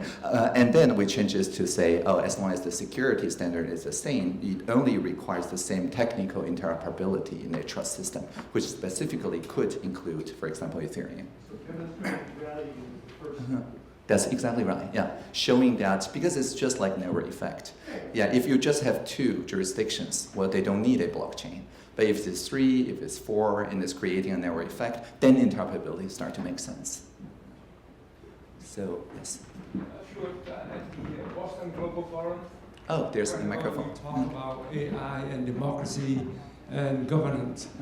We often agree that there's a need for accountability. Of course. Elizabeth from Africa, I think, mentioned that this morning as well. But we struggle with how to hold bad actors, dictatorship, accountable. So, from your perspective, is AI helpful to hold those bad actors accountable, not just for using AI in a negative ways, but how to improve democracy? That's a great question. Yeah, so the topic that Sandy was just asking has an obvious implication, which is called personhood credentials. So in cybersecurity, for example, when people started spamouflage operation or some other kind of operation, the first thing they did is they hide their tracks so that there's no attribution possible after the attack. And if that is not possible, then there's no accountability. You cannot point to which jurisdiction or which team started such attacks on the info or cyber domains. And also, they're often now coordinated through AI, so it's even more difficult. Previously, you can say that there's a 9-to-5 pattern of operation, but now it's all automated. Anyway, so if we deploy personhood credentials, that would mean that, for example, if somebody tried to spamouflage a online voting, they would have to somehow prove that they are a citizen, a resident of the relevant jurisdiction. And then that is much harder than just registering 10,000 different email accounts or set up fake IP addresses or VPNs and so that. But we need to also be aware that we shouldn't turn authoritarian by countering the authoritarian attacks. So like the real name, real ID system where people just, sign their names on all the online speech, that would just kill whistleblowing, right? So that is also very bad. So the middle ground that we are deploying is called meronyms, partial identities, so that people can prove that they're over 18 years old without disclosing their birthday. They can prove they're a resident or citizen of a jurisdiction without revealing their address. They can prove that they, for example, had a degree in one of those accredited universities without revealing which or which year and so on. And once we have this interoperable meronymic structure, then we can make sure that the voice of the people are actually from the people, and then we don't turn authoritarian as a result, and then it gives democratic accountability for both the actual speech and also the adversaries, the authoritarian regime that try to attack this system, because then they will be very attributable. Hope that answered your question. There was a hand there, yes? Yes. Hello, I'm Paolo Gaudenzi from the Italian Consulate. I think your speech was amazing, and especially what you were saying about against polarization and for democracy. I mean, I think you demonstrated that AI can actually be a tremendous tool to enhance that. So, but in front of us there are big challenges, like in health, in climate and energy, in social issues, strong inequalities growing around the world. So somehow, I think we need sort of collective intelligence made of very diverse competencies to to join together for finding creative solutions. Yes. We did an experiment at the Italian consulate. We gathered something like 100 different experts, very diverse, entrepreneurs, young students, scientists, and so on. And we met them, we allowed them to meet in person to discuss such issues. And in there is the strong problem of different in languages, because everyone comes from his own experience, but this is also a great opportunity in listening to each other. To your opinion, how AI can favor this meeting of very diverse competencies to create collective intelligence in favor of the solutions for the big challenges that we have? But that's such a great question. I'm also Senior Research Fellow at the Collective Intelligence Project at CIP.org. And CIP.org has been working with not just the top AI labs such as OpenAI or Anthropic to make sure, for example, the Anthropic Claude systems include the ideas that are set by ordinary people, so that it's not just limited to they have this idea called constitutional AI, which is that AI should behave according to a set of terms of conduct, basically, code of conduct. But the code of conduct, if it's just written by the experts in the AI labs, they often miss many things. For example, when we first run the alignment assembly with the Anthropic people, their original constitution did not even include the provision that some people are not walking, some people are in wheelchairs, for example. Like, people have different modes of mobility. They just assume everybody walks, right? So, I mean, I'm probably not out of malice just because of the lack of diversity and inclusion in the creators. And so, after training the Claude models on both the crowdsourced constitution and the original constitution, they found that they're equally capable in terms of capability, but in terms of discrimination, bias, and so on, the collective intelligence one just performs better. And so I think nowadays we are now seeing much more adoption, not just for the top labs, but also the open source communities, the Eleuther AI or Cohere and Hugging Face and so on, so that everybody can run such what we call community models, community alignment. And if you're interested, there's a new subfield called pluralistic alignment that talks about this. And the idea, very briefly put, is that there's no such thing as a universally aligned AI system. An AI system only is aligned in a specific social role and when deployed. And it's just like we expect, for example, a facilitator at a meeting. That's a very specific social role, not just on the role of facilitator, but also on the jurisdiction it's operating in and the region and the group of people and so on. So if we're hiring a facilitator, we have a set of social expectations that are sometimes deontological, sometimes virtue, sometimes utilitarian, but all of this should be considered when aligning the AI model and not just one ethics dimension.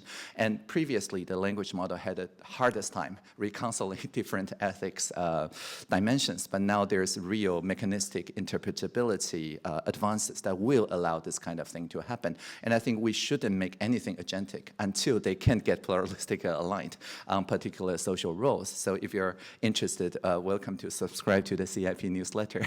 We're working on quite a few of these CI advances. Thank you. Sandy? Yeah, so we're helping consumer reports start with a really simple agentic alignment, which is, don't get ripped off, make sure your data is accounted for and retractable. Things where the moral dimension is not as gray as it is in other places, right? That's right. Just to get experience. But then it occurs to us that when we look at all these companies deploying agentic systems for processes, you end up with a network of thousands of very different AIs all working together. Each may be well aligned, but as a network, they may be a disaster. Exactly. Just as we saw with social network having these second order effects. Is there any sort of thought about that? Yes.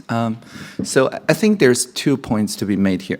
One is that it becomes reinforcing on the superhuman speed only if there's no human in the loop, between the nodes of those AI agentic systems, right? So one simple thought really is just to keep the interface is non-agentic. Like don't use an agent to connect to agents, basically, because then the complexity is a three-body problem. So that is one design pattern. But a wider design pattern, I think, is that we just need a faster monitoring, incident discovery, as well as this feedback system. Because like for cybersecurity, there is a very strong system of responsible disclosure. And even though that many cybersecurity systems are open source, their interactions create vulnerability that are beyond individual systems. And so this kind of red teaming, penetration testing, responsible disclosure is now becoming an industrial norm so that people can very quickly escalate an incident to a security team, and that goes to the upstream and so on. We do not yet have that for the AI system, especially open source AI systems. I was just in Tokyo talking with the Sakana AI people.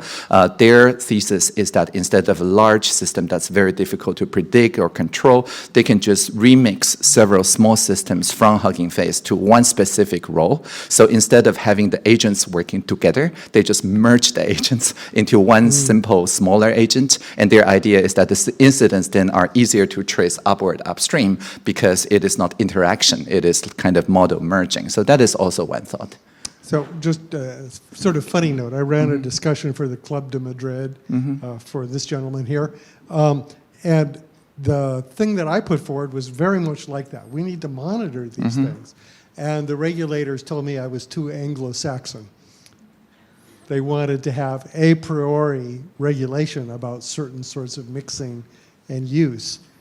But of course, that doesn't really cure the problem because it's these sort of nonlinear interactions. Exactly. So we need to push this notion of having real monitoring, real sort of easy detection, cure, plan B. Exactly. I think the cybersecurity domain is the domain that is closest, and both for alignment and control, both for safety and trust, right? So we need more participation from the open communities. I think one of the blocking concern was that, like for many things around AI safety and trust, for example, around CSAM detection or things like that, there's not a lot of distributed knowledge. It's aggregated in a few top labs, and everybody just licensed the Microsoft Photo DNA, for example. But there are now efforts going on an open ecosystem, so that, for example, you get a CSAM pictures, but then you use a model, a one-way model, to turn them into descriptions, and it's legal to hold on to the text, if not the image. If we make sure that in the latent space they're close enough, then the people in the open source community can just train on the textual part of the CSAM, and that will make incident reporting much easier because then it will be processed on the edge, closer to the problem, instead of just gated by the Photo DNA team. So that's one very concrete example. Okay. Yeah. Yes. Thank you for bringing up open, both cybersecurity and open weights. And I'm curious as to your thoughts as to how we can reconcile this tension between the greater security offered by centralization and accessing models through an API and the desire for AI models to be pluralistic, to reflect the values of many. And yet, we have not yet figured out how to build any kind of robust safeguards into powerful models that cannot be trivially removed. None of the security techniques can yet function without massively degrading performance. Not even watermarking works. Yeah. And drawing back to your points about polarization, we've begun to see increasing polarization between the security community and the open source community over AI systems, which unfortunately do not behave in a manner that is very similar to traditional open source software. What are your thoughts on how we can reconcile this broader tension, especially given that people are going to pursue both agentic AI and open source AI. You cannot convince each other to stop. Yeah, that's right. And those seem fundamentally incompatible with security unless we make breakthroughs that we have not yet made. What are your thoughts? So that is one entire track for the AI Action Summit in Paris next February, the public interest track. My thoughts, I am more of a kind of bridge maker. So the obvious thought is to find out which parts are the non-dual use parts in the existing proprietary systems in the top labs that will benefit from open collaboration. So the CSAM filter that I just talked about is one obvious example. It doesn't really make sense for each different proprietary lab to train their own CSAM filters. If there is a way to legally do so without causing societal harm with the open source society, that's a loss center for them. So obviously they should actually open source it and donate it to the public if there's a legal way to do so, right? And the same for the digital participation infrastructure, the DPI. The collective alignment thing, everybody wants, right? Your product probably doesn't sell if your target economy think you as a colonizer or something. So then the local pluralistic alignment part, at least the part that solicits the CI preferences, that is probably common good. And so a good analogy is that even during the Cold War, the US shared with Russia the safety mechanisms and science about how to handle those uranium or whatever other nuclear procedures, because accidental blow up of nuclear weapons is a global harm, and therefore anything that helps the safety is a global good.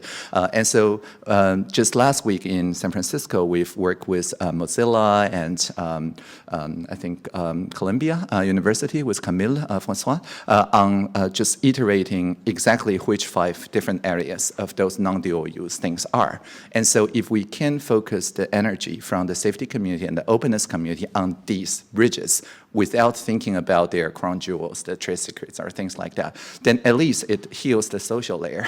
I think the social layer at this point is more fragmented after 1047 than the technical layer. We see some technical collaboration that's still ongoing, but the social layer, not so much, right? So we need to fix that. And if that is fixed, if we can get the 5 areas to fruitfully get people contribute, then each incrementing invention, for example, on like machine learning or on making sure that smaller systems, specialized non-agentic ones, can have a safety case that is easily proven or whatever new things that they're working on, then that can be then added to the non-dual use base. And as that grows, the community, the social layer will heal more. So I think just like the police example I have about Uber, let's maybe defer the conversation about the most divisive issues because there's no technical solution, but there's a lot of lower hanging fruits. Hope that answered your question. Yeah.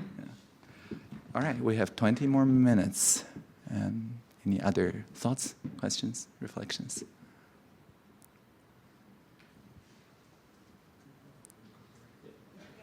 Okay, very good. Okay, thank you.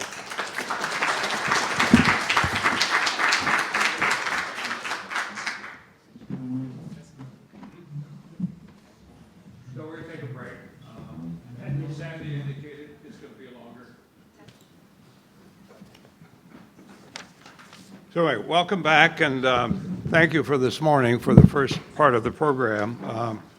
We're going to now have a panel discussion, and this really is preparatory to something we'd like to do for our April conference, and that's to kind of pull together what we know in this area about AI and democracy and the various subject areas and the like, kind of pulling together kind of the state of knowledge in these areas in a short document.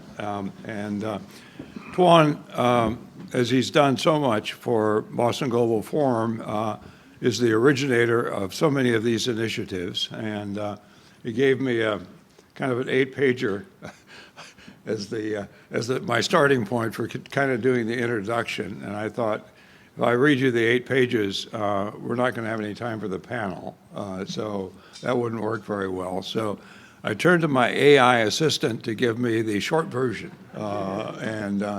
so here you are. This document titled BGF November 25th, 2024, AIWS Report Brief, centers on how artificial intelligence can be integrated into democratic systems to reshape governance, economy, and other societal sectors. It outlines the principles of AI world society, focusing on creating efficient, transparent, and responsive government structures through AI, and fostering citizen engagement. It also introduces the Boston Ready AI program, an advanced AI agent designed to support government leaders. Moreover, The document discusses challenges posed by authoritarian regimes and strategies for democracies to compete and thrive in the AI economy. So we have really a great panel to open the discussion, and after their opening remarks, we'll open the floor as we did in the first part. So I'll introduce all of you now briefly. So Sandy Pentland, and Sandy's at MIT, has been with the Boston Global Forum almost from day one. Thank you, Sandy. The Honorable Mark Kennedy, who comes from my home state of Minnesota, actually represented my congressional district, one of the few Democrats to ever have the honor of representing that particular district. And he's currently the director of the Wilson Center's Wabi Institute for Strategic Competition. Mark, thank you for coming. And Dr. Yi Jinglin, who's the Deputy Minister of Digital Affairs, Taiwan. And could I have you speak in that order? We'll start with you, Sandy. Okay, you want to come up there? Or you can stay there. We can give you a mic there if you like. It's good to stand up better.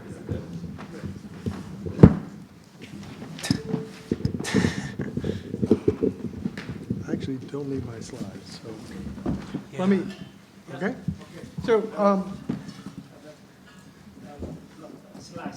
Yeah, if he clicks it, he can go. oh, there we are. Okay, there we are. So, thank you.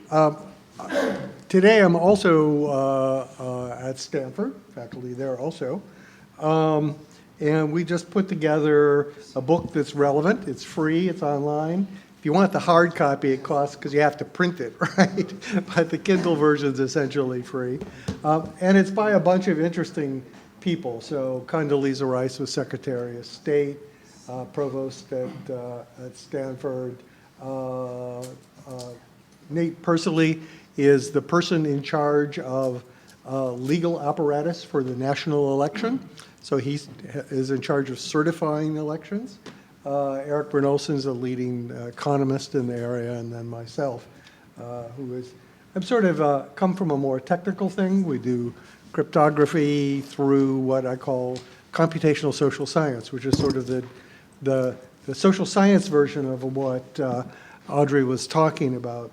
And the book has 13 papers by 19 people, including such people as Audrey, but also a person who leads the evangelist movements in the U.S. And it has a number of things that are really interesting. I think that one of the things that surprised me was that a number of the people who have been really senior in U.S. government feel that AI regulation is going to be more dangerous than AI. And the reason is because it will tend to freeze government so that it isn't innovative, and that it will impose costs that favor the hyperscalers and diminish innovation. That's really interesting to sort of think about. Some of them essays are really eye-opening. Another example, and this has to do with religion. Pointing out that if you have a sort of generic definition of religion, then all of the sort of technocratic stuff you see coming out of Silicon Valley is a religion. So is unbridled capitalism. And it really helps to be thinking about these different sort of advocacy groups as a type of religion. What is it that's the core of that? Well, there's this sort of unprovable metaphysics that this is the way for the human race to go. But it's impossible to prove a priori, but it also is not clear that there's evidence in that regard. And so one needs to use that as an interesting filter to think about all these things. There is a fair amount of belief that we've heard here is that AI may offer a way for us to take our 1780 operating system and update it, and that we desperately need to, because the fundamental element of society is connection, as Audrey said. And that used to be, you had to like get some food, get on a horse, ride for 3 days, and go talk to the person, right? And now it's immediate, it's sometimes persistent, it has many characteristics. It has feedback loops that result in dominant voices which drive everything in a way that was never possible previously. And so we need to update our operating system to be resistant at least to that. The good news is that we little scientists in social science have sort of figured out that there are good ways to deal with misinformation. It turns out if you do polling of people, random polling, you can identify misinformation really pretty quickly and fairly accurately. In some places they'll disagree, and those are places of debate. They're particularly interested. We did a thing on polarization where we showed that what Audrey calls the face of the crowd, just showing that to people dramatically depolarizes people in America. It's a very large-scale experiment. And it's the sort of thing that you can do online. I have some bones to pick about the particular Polis thing, but that idea of telling people what everybody thinks and not just being dominated by the loud voices has enormous effect. We were able to show that just showing that changes the way people vote fairly dramatically. They move towards the consensus. Not completely, but really very substantially. And then the final thing that is, I think, sort of surprising is that among the legal authorities, the government authorities, international, there is a sense that the key thing for AI is having open, transparent audit trails. Something that anybody can ask, is this biased? Is this doing what we want? And those have to be immediately available to anybody to be able to look at, because the technology moves so fast, and we have these sort of second-order effects that are hard to or impossible to anticipate. And so that is, from my point of view, one of the major priorities. How do we build audit trails so we can ask about bias, about other sorts of effects? An interesting thing, as I think I mentioned earlier, Tuan had set up something with the Club de Madrid, which is all the prime ministers and presidents of democratic countries, and the EU regulators talking about AI and democracy. And I was advocating for audit trails, and I was accused of being too Anglo-Saxon. So there's resistance to this, but I think that it is a relatively easy thing to do. The key thing is the regulators resisted it, but all the presidents and prime ministers thought it was great because it's easy to put in place, it's evidence-based, and it gets you this over this problem that AI goes much faster than regulation. So writing regulation that is a priori is a fairly hopeless thing to do. Keeping track of things and the harms that you are concerned about, you can do that pretty much real time. So that's good. So I just want to recommend this as a way to sort of open up your thinking. Very diverse people talking about it, generally quite positive. Some surprises in there that may change the way you think. So thank you.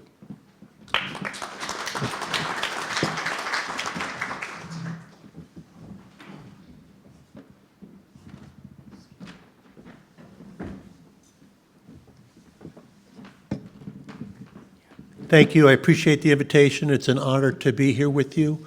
I'm going to approach this topic from a completely different perspective. I'll say it from the macro perspective as the micro versus the micro perspective. Much of the conversation has been, how do we keep democracies vibrant and open and pluralistic here where we care about it? But there's a part of the world that isn't talking about how do we make sure our citizens can be more participatory in government. So I'm focused on how do we make sure democracies are not overtaken by autocracies when it comes to AI. So I know we don't want to be negative, so rather than saying I'm here against World War III, I'm here for how do we have deterrence that keeps that from happening? How do we deter aggression? And in our view, that means we need to have the other side know that we have such a lead that when they wake up in the morning, it's not today that they're going to spark that aggression. That's my focus. And if you look at it, we had a morning we woke up in August of 2021 where China sent a hypersonic glide missile around the world that after going and circling the world, navigated to a particular spot that they had set. That surprised us. That was beyond our technology. In many ways, at the time, we'd come up with most of the foundational research, and much of the technology that they used to do that was our technology, even though it threatened America. But it did prove that even a country that controls its own citizens from a data perspective can advance technology. So I look at, and I enjoyed in Ambassador Tang's video, you had a person saying you can lose our democracy with just a couple of missiles. So I'm focused on that aspect of losing democracy. And I think we're really at an inflection point in really how we respond to this, because technology is really the foundation for our economic prosperity, that we're ahead of everybody else, and our security, and therefore, if we can't secure our values, it all depends on us keeping this technological edge, which I believe is very much at risk. We had a bipartisan congressional committee that was headed by Eric Schmidt, the former CEO of Google, as well as the former Deputy Defense Secretary Robert Work. And they came out with a commission that came out in 21, and I'll quote them: "America is not prepared to defend or compete in the AI era. This is the tough reality we must face, and it is this reality that demands a comprehensive whole-of-nation action to defend against AI threats, responsibly employ AI for national security, and win the broader technological competition for the sake of prosperity, security, and welfare. China's plans, resources, and progress should concern all Americans. It is an AI peer in many ways and a leader in some. We take seriously China's ambition to surpass the United States as the AI leader within a decade," unquote. So that's what the bipartisan commission, congressionally sponsored, put forth. And so I've put out 10 ideas as to how do we make sure we win. The first of which we're talking about a lot in this conference, and that is to have trust, build trust. Because if you don't trust some technology, you're not going to embrace it. Now, Edelman does a survey of trust around the world every year, and what they found in the last 5 years globally, trust in the top AI companies went from 61% down to 53% in the last 5 years. But within the US, it went down even more. It went down 15 points. So we have 35% of Americans trusting AI, as opposed to 53% in the world. That means that we're going to get more resistance, frankly, why conferences like this are so important, because if we're resisting the technology advances and other countries aren't, that puts us in a path to losing. So I'm not going to go into all the things you can do to build AI trust. This conference and everything that's been talked about as part of that, so I fully endorse that. But in the end, as we build those governings that can help build trust, we do need to make sure that we don't unwittingly put restrictions on America that keep it behind. Sandy, you mentioned that some of the people in Hoover are worried about that. The second thing is we need to invest more in our own capabilities. We can't just win by trying to hold someone back. We need to sprint forward. And we're seeing many cases, Huawei's new chip that's taking market share from Apple right now is an example of, they've been under sanctions, since 2017, and they're still giving Apple a run for their money. So we need to run faster. We passed a Chips and Science Act that we're fully funding the chip side of it, but it significantly increased our research funding because China is catching up to us in terms of total research funding. We're not funding what was authorized in the Chips and Science Act, and we need to do a better job of funding that extra science spending to Harvard and universities I've led and other universities around the world to keep ahead, particularly in AI.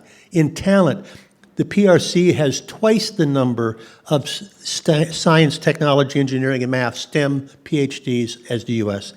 we rank amongst the lowest in terms of the propensity of our students, American students, to go into STEM fields.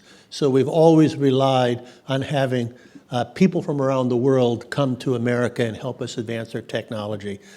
We've had about a 2/3 drop within American universities writ large in terms of the number of Chinese students coming here. We've had a big step up in Indian students. The net of it is we need to continue to be a magnet for talent, whether it be immigration, whether it be our welcoming environment, and we need to recognize that we need that talent to win. And we need to keep our computing advantage. Right now, NVIDIA chips ruled the world, but there are new forms of compute power that could be faster and greener, whether it be optical or neuromorphic or quantum. We need to make sure that when we get to that stage of development, that we, again, are ahead. And we need to make sure we keep our innovative system, whether it be good data sets that we can work with, as well as the collaborations that make it work. The third thing is we don't want to aid the PRC's military. That was why we had the October 2022 very profound change in American policy restricting high-end chips as well as chip manufacturing equipment. That's why we limited outbound investing in August. But we also they have access to that high chips and others through our cloud computing, as well as through advanced AI models. And there haven't been restrictions on those. That is something that I would suggest we need to consider. And we also find that high bandwidth memory chips are perhaps a gate that we need to look at. So there are more to do, as you will, to make sure that we're not selling the rope that someone else is going to hang us with. Fourth, we need to not allow our digitally driven devices and our people to be able to be manipulated. This is what you see behind the restrictions on Huawei, on port cranes, on software in vehicles, and they're considering it on small drones and LiDAR. But also, when you think about it's been mentioned TikTok, why might we restrict it on TikTok?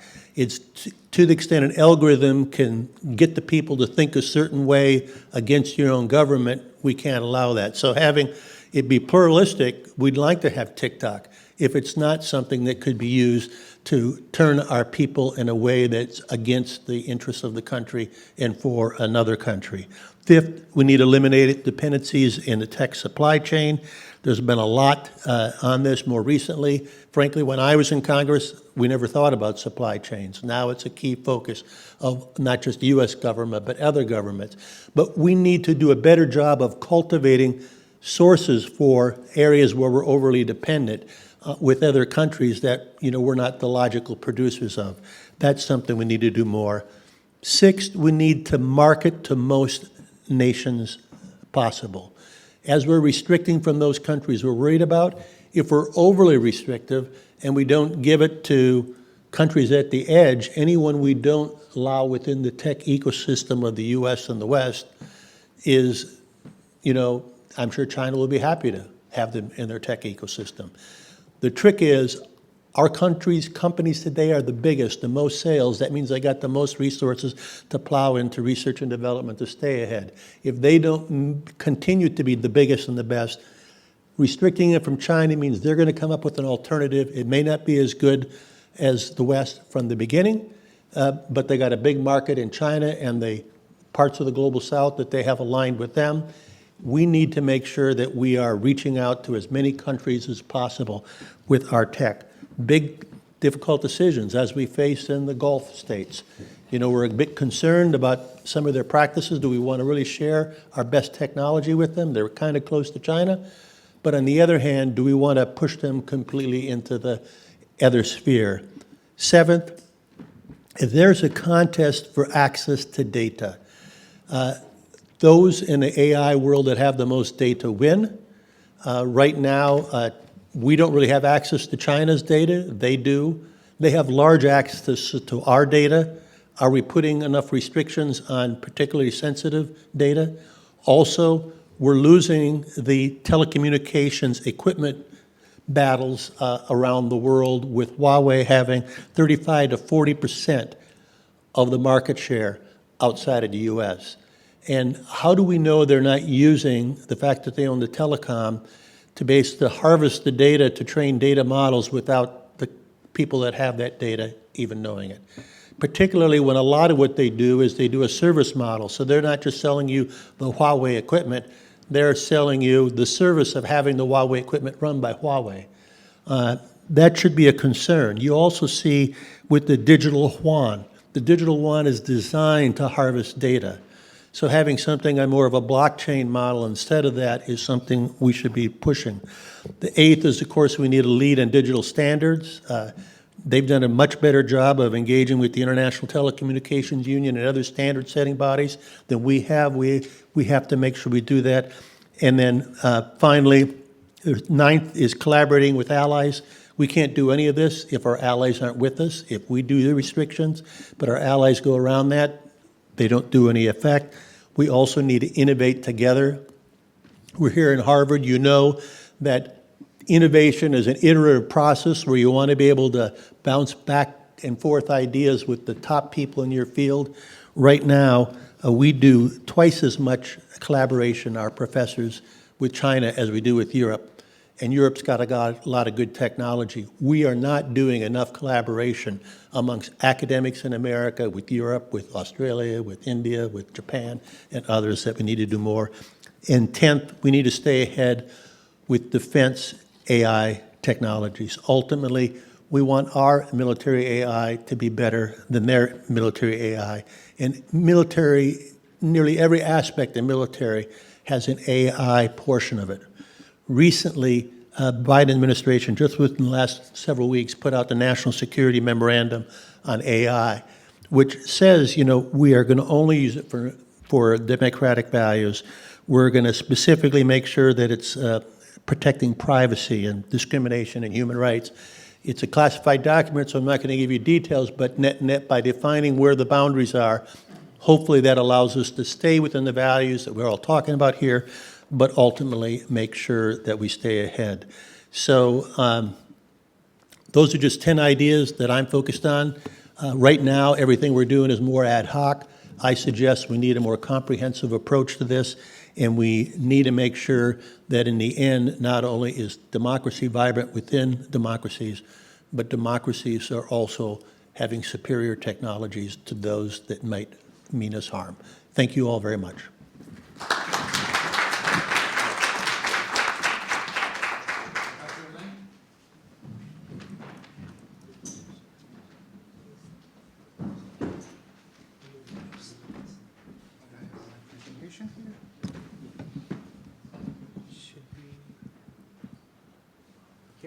Okay, great. It's a great honor to be here. My name is Yijing Lin. I'm the Deputy Minister of Digital Affairs of Taiwan. Today we're going to talk about strategies for democracy to win in the AI battle. Okay, I was trained as a computer scientist. I work in an industry, and I had about 30 years of experience in AI technology. So we know that some AI researchers have won Nobel Prizes this year. Among them is Geoffrey Hinton. A lot of people call him the godfather of AI. And Geoffrey Hinton said that he felt like Robert Oppenheimer, because in 1945, Oppenheimer led a group of top scientists to create an atomic bomb. At first, everybody was thrilled. But then after the explosion, Oppenheimer suddenly realized that he has created a monster that might destroy the human civilization. So he spent the next few years to try to stop the US government to stop the development of hydrogen bomb. But he failed. Why? Because that was during the Cold War. If the United States did not work on a hydrogen bomb, who will do that? The USSR will do that. So the USA did not have a choice, but had to develop their hydrogen bomb. Similarly, Geoffrey Hinton led some top scientists to create a modern AI. And at first, everybody was thrilled. But after we see the LLM, then Geoffrey Hinton suddenly realized that he has created some monster that might destroy our human civilization. So he tried to stop the development of AI, at least for 6 months. But he failed, because now we are in the second Cold War. And if the United States stopped working on the AI, who will do that? We know. China will do that. And if the USA lose in the AI battle, then democracy is in danger. Because the one who controls AI will control the future. It's very clear. Okay, and actually, 20, 30 years ago, some of my friends saw the movie of Space Odyssey 2001 and Terminators and Matrix. And my friend come to me and say, Yijing, we're doomed. The AI is going to control the world. It's going to take over the world. And I just laughed. I said, no way. All those AI systems were written by programmers like me. And we know everything about the AI system because every single line of the code is written by us. But nowadays, the modern AI systems are not programs, not algorithms. Actually, they're artificial brains. They are structured just like our brains. You know, in our brain, we have neurons. And the modern AI systems are called a neural network because it is consisted of neurons, a lot of neurons. And the computing power or the intelligence of the brain depends on the numbers of neurons, and more specifically, it depends on the number of connections between our neurons. And our human brain has about 100 trillion connections. And the modern AI system like ChatGPT 4.0, it has about 1 trillion connections. So we are happy, right? Because we are 100 times smarter than the AI system. But the bad news is that the number of connections in our brain stay the same for thousands of years. But the modern AI system, the modern LLM systems, is growing about 10 times or 100 times a year. So if it grows 10 times a year, how many years will it take to become as smart as a human being? Just 2 years. If it grows 100 times per year, then we'll see some AI system smarter than most human beings in 1 year. So that's a huge challenge. And because the modern AI system is structured just like human brain, all its knowledge comes from the training or the learning from the AI's perspective. So as we see that in the 1960s, the students in China were trained with the writings of Marx, Lenin, or Chairman Mao, and we had the fanatics on the Tiananmen Square. All the students have their student movement, but they are true believers of communism. And in Taiwan, our students were trained in the writings of democracy. So in 2014, as Audrey said, that we had democratic student movement. And in the future, we will have a lot of AI students because we train all the AI systems. And this AI student, what will they believe? Depends on what we are using to train them. So the good news is that until now, that democracy is leading the battle of AI because the best and most advanced AI systems were developed in the USA. And most of, actually, I should say all of the advanced AI semiconductors are made in Taiwan, and we are on the same team, right? So we are leading this battle. That's the good news. So we might be able to train the future AI students with the democracy ideas. But we are facing a big challenge. Should we put a regulation on AI?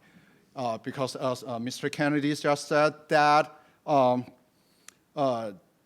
some people think that regulation will hinder innovations. And some people think that regulation is important. And the European Union has already passed the AI Act. And the AI Act of the EU specifically said what kind of AI system should not be developed, what kind of AI systems will endanger the human race.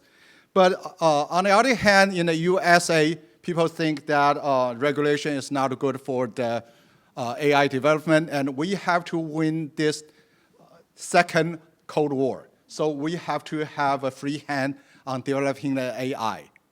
So other countries like Taiwan, like Japan, like Singapore, Korea, we have to make a decision whether we choose to follow the European idea of putting a regulation on AI, or we should follow the ideas of Americans that we should have a free hand on developing AI and then compete against the authoritarian countries. Okay, so that's about it. So this is my logic, so I have more questions than answers. Thank you.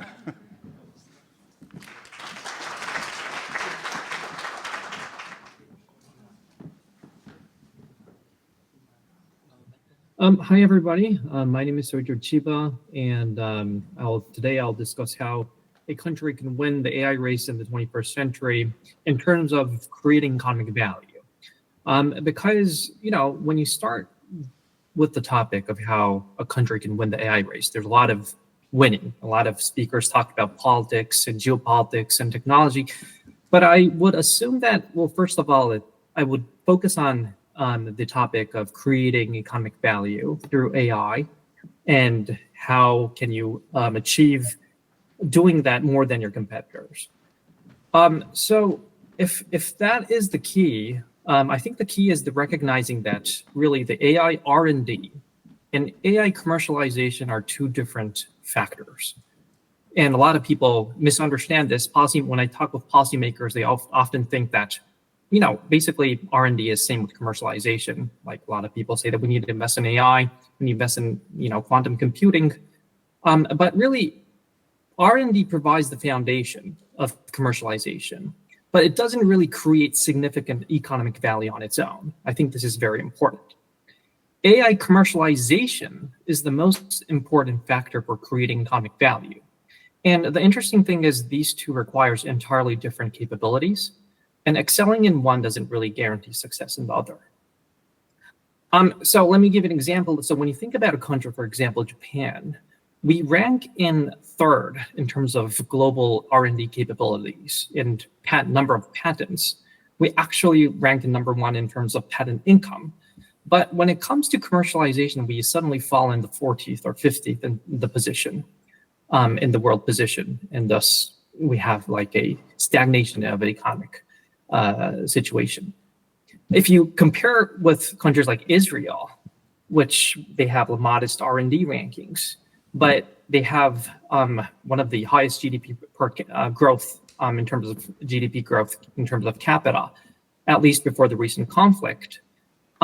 You can see that, well, they have a really robust commercialization ecosystem in their country. So, when you look at these two countries, really there are, these two things are very distinct.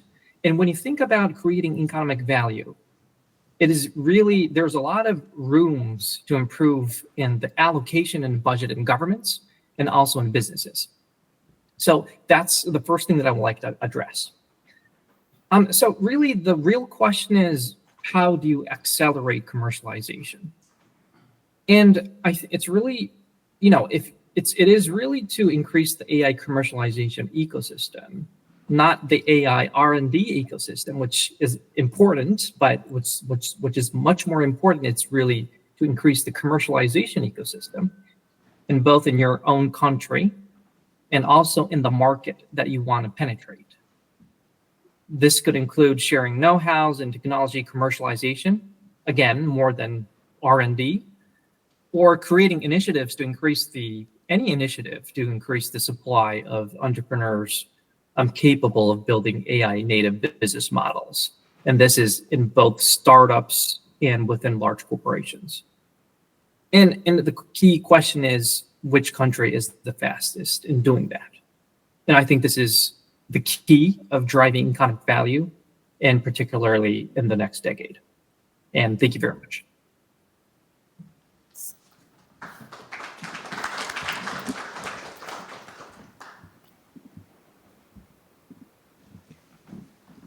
Thank you. So we have about 20 minutes, and I think the best way to facilitate this is to let the panel control the discussion. So if you want to respond, and then when we get questions, you can kind of work among yourselves as to who ought to be responding to it. Okay. Yeah, John. A little bit of commentary. So I often hear people say, oh, the U.S. is ahead in terms of AI technology and so forth. But Kai-Fu Lee just announced a GPT equivalent AI that was trained for $30 million on 2-generation-old GPUs. And I know of several efforts out there, including things that will actually run on advanced phones that have typical performance that's like GPT-4. So I think our understanding of hardware and software is very different and sort of mono-focused, perhaps by Sam Altman trying to raise a lot of money, right? So that's one thing. And then with Jeff Savignano over there for the EOI, we do a lot of talking to boards of directors about AI. And the thing that I hear is that the number one thing that boards of directors are concerned about is liability. They have a duty to avoid risk, and they want to understand that. And one of the things we don't have in this country is a liability framework for releasing things like AI to customers. There needs to be a fairly strict liability framework. Robert Mahari down there has developed a lot of these things.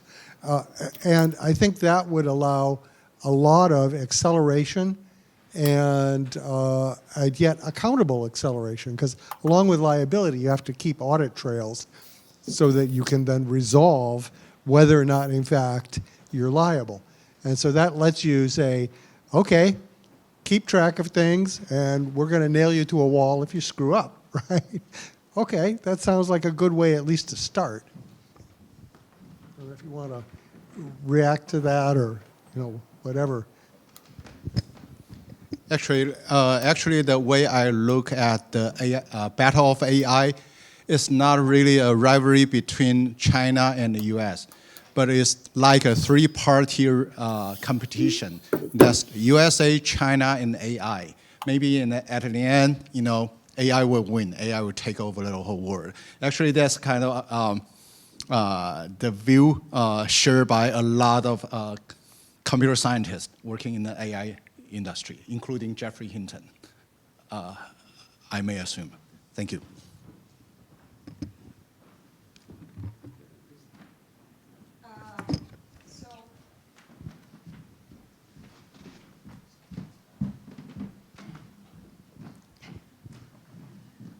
Thank you. So one question and then one question following up on your comments, Andy. In Europe, we see now, I feel they are very contradictory movements, right? They have the regional data strategy trying to really support innovation in Europe, fostering the data economy, and then, but more recently on the AI space, especially with a harms first regulation, they are also putting forward new regulation to forbid the exportation of AI as a dual-use technology. So that kind of blows my mind, right? If they are trying to be competitive based on the data economy, but then really holding back on trade on AI. So I was very curious about what is your take on this and the impact there and how us in the US here see that. And the other question is following up on your comments. So I agree, it's always liability, right? And that's a core incentive for the boards. But one of the things we saw in California recently was a debate around a new regulation. And sorry, I'm a lawyer by training, so that's why I keep going back to the law pieces. On insurance, right? Should we have a new type of insurance to cover AI. And that actually moved forward in the houses in California, but then the governor negated that. Because again, a lot of the debate was, who will gain here are the insurance companies. But there are new ways of insurance, especially returning to the communities affected, that could potentially work. So I would love you guys' opinions on these both issues. European take on AI has a dual-use technology, but also should a discussion around insurance for AI be part of the conversation? Thank you. Thank you very much.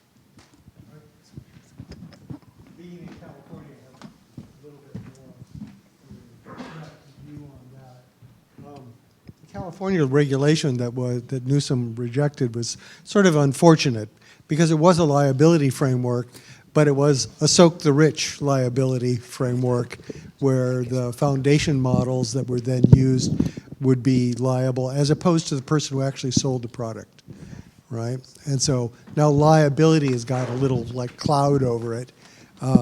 But the sort of thing that you see, for instance, in Singapore, which is much more, there's a red teaming in a sandbox, and if you claim X, then you are liable for, not that that's perfect, but that sort of thing. What I also see is that it's not geographic. Like, I spent time in Singapore, Abu Dhabi, places like that. They're spending enormous resources to bring experts there, to build their own expertise, to build things, because they see this will be a competitive market that is key to their survival. And they're going to be, they're already doing a lot of things like this. It'll be very competitive. And so Europe doing that is like committing suicide, because it's not like they have some sort of magic hold on this stuff. Neither does the U.S. As long as people can move around and papers get published, and some of these, particularly trade nations, are willing to invest in this technology, it's going to happen. And the market, when you talk to sort of the people in Abu Dhabi, is people in Africa and India. If you talk to the people in India, it's India and the rest of the Indo-Pacific. They're not trying to sell to Europe particularly, or the US, but that's an enormous market, right? And I think that they'll do very well because everybody's scared of China, and the US and Europe haven't gotten their act together. I would just say it'd be great if US and Europe were collaborating more, but Europe has turned itself into the regulatory superpower of the world to its own detriment. And ever since the UK left the EU, there's not been a moderator for that market voice, for that Anglo-Saxon view that you were criticizing earlier.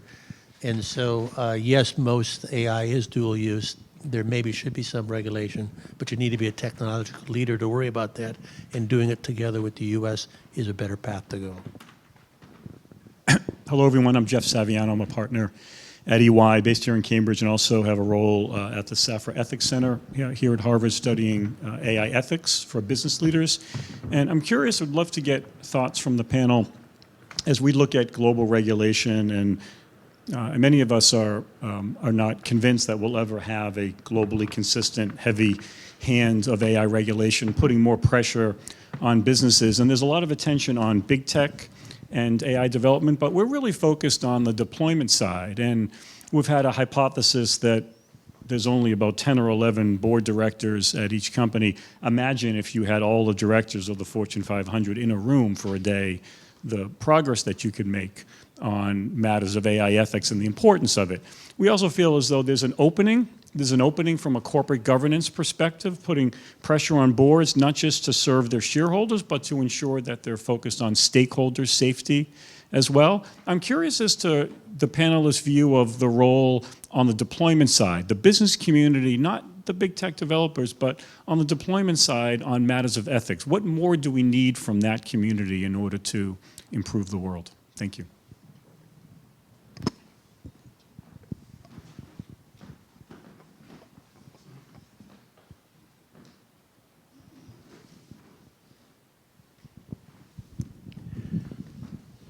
Well, I think it's already been mentioned that the board, as Sandy was saying, is worried about liability.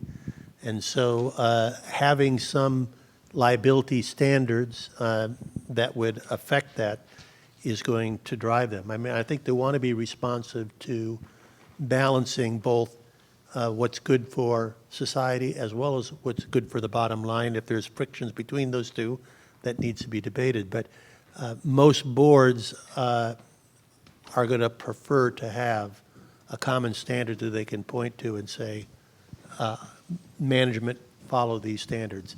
Inventing your own indigenous within a board standard is going to be a heavy lift to impose on people that are there part-time. So that's where these groups like we are here today and others that can put forth a standard that they can debate and apply to could make a meaningful progress.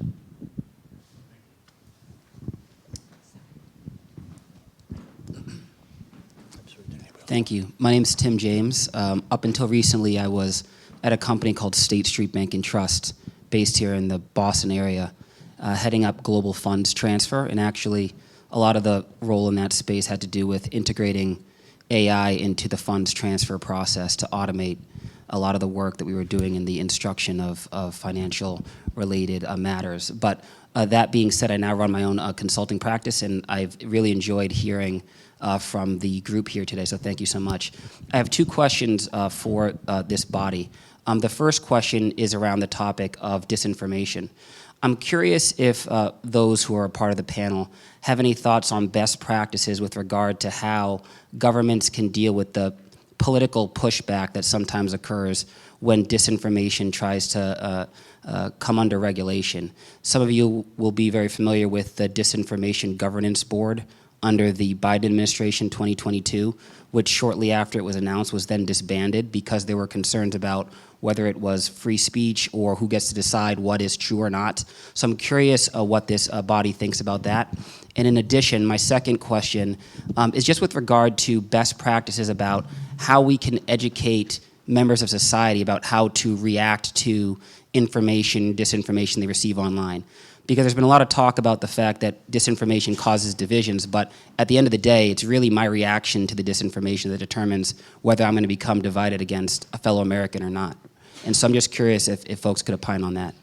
So there's a couple sort of technical things. One is that there have been very large-scale experiments showing that, on average, people can tell what's disinformation and what isn't.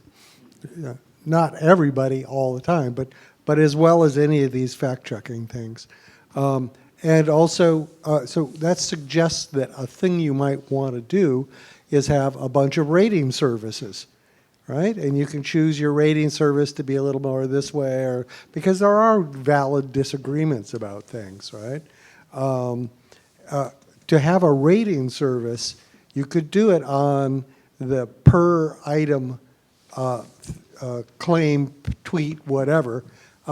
But actually a more interesting thing, as Audrey was saying, is if you had some sort of synonymous identifier, so you knew that this tweet and those also were from the same person, you could then say, well, is this person a source of things that I should trust? This is what we do with humans. I mean, I listen to you, I see you do a bunch of things. If you're a good actor, that'll become clear, right? But we don't have that because of the way we've destroyed the capacity for reputation, for being certain that they are human and not some sort of autonomous thing. So there's a couple of things that are gaining a little bit of strength and could use your support too. One is this sort of notion of knowing that that this is a person, and that we don't know his name or her name or whatever, but you do know that they have a string of things that you've seen that they can do, and you can build a sense of who they are. And then the other thing is opening up this sort of notion of having rating services. So the thing that was wrong with the Biden thing is that's the government doing it. You know, it'd be fine, in my view, to have a government one, but I'd also like to have 37 other ones that I can choose from.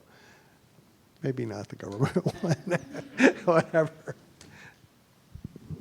As to how to protect your own self, I would say if you're not paying for your news, you are the product. So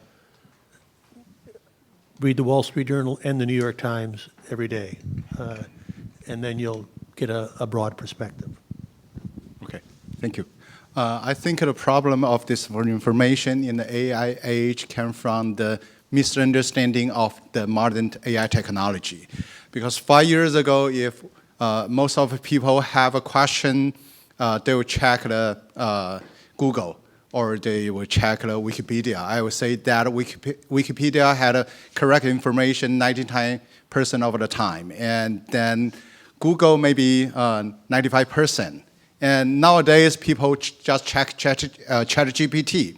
But that's come from the misunderstanding of the technology, because the old computer system is very accurate, but no creativity. But now the modern AI technology, because they are structured just like a human brain, they are very creative, but they make mistakes just like the human brains.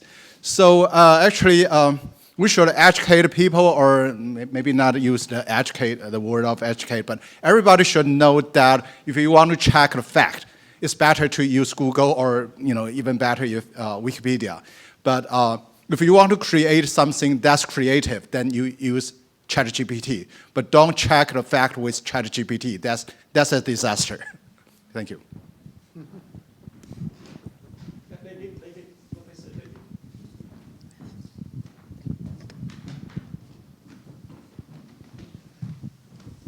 Thank you, Tuan. I'm Dave Silbersweig. I'm at Harvard Medical School. I'm on the board of Boston Global Forum.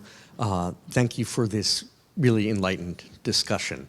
I'm a brain scientist as well as physician, and as you know, have been working a lot on the issue of how, as we heard, AI is structured in certain regards like the human brain, and AI believes what it is trained in. We're learning a lot now about how the human brain is structured, including higher order structured in large-scale distributed systems and connectomics that I think can inform the further development of AI. And also, we evolved as social animals to have ethics. And there's a lot of talk about AI ethics and the difficulty with external regulation, et cetera. So what we're very interested in is learning from the human brain, which also has many faults in terms of ethics, learning what to avoid in terms of that, but also learning how ethics is instantiated in the human brain. And I'm wondering whether you think that can be some sort of built-in protection. The problem in my mind is that there will always be bad actors and other systems that won't have that, but at least in terms of the sorts of systems and pro-democracy and pro-human rights approaches and values that we're talking about, do you think that there is room for a greater intersection of behavioral human neuroscience, and do you, more directly I think to you, is do you think that built-in ethics into the algorithms or like meta awareness, checks on things is something that is either plausible and or desirable? Sandy? So I have a long and checkered history. I used to teach this stuff with Jeff Hinton, and then I decided it wasn't going to go anywhere because it was just too expensive. And I was correct for about 30 years. Then I was incorrect. So I hear it's like the human brain. And, I would argue with that. But it certainly is like our unconscious reactions, the sort of what called System 1 by Kahneman and people like that. But the thing that's very distinguishing for humans is that we have the ability to reflect. And these models, as originally developed, don't have that capacity. And so the really interesting thing that you see happening in Silicon Valley and elsewhere is people are taking them and saying, these are good. They're like sort of your automatic, when you push the button and a bunch of words come out. But it's the reflection mechanism. It's the learning from other people in particular, right, that you need to be able to get right. And that certainly has to draw from humans, but also from other animals. There are a lot of animals are learn over time. They learn strategies. They're social. And we just happen to be better at a couple of those things than any of the other animals. And that is pretty much seen, I think, by a broad range of people as the next stage in the development of these things.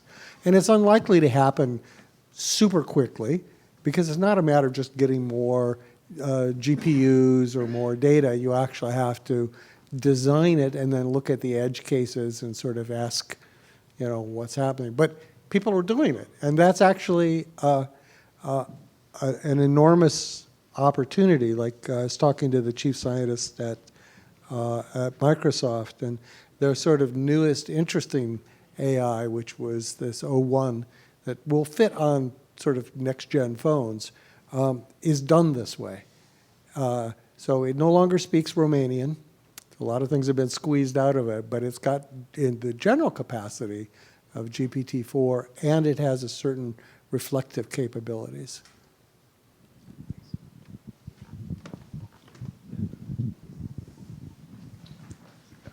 So we'll make this the last question so that we can stay on time. So thank you all for your insightful remarks. I thought, given the differences in perspective regarding should we fear the AI winning and this is a level of human extinction versus economic growth and competitiveness, it reminded me of a quote from Steve Newman a few days ago. He said, if you believe we are only years away from a world where human labor is obsolete and global military power is determined by the strength of your AI, you will have different policy views than someone who believes that AI might add 0.5% to economic growth. Their policy proposals will make no sense to you, and yours will be equally bewildering to them.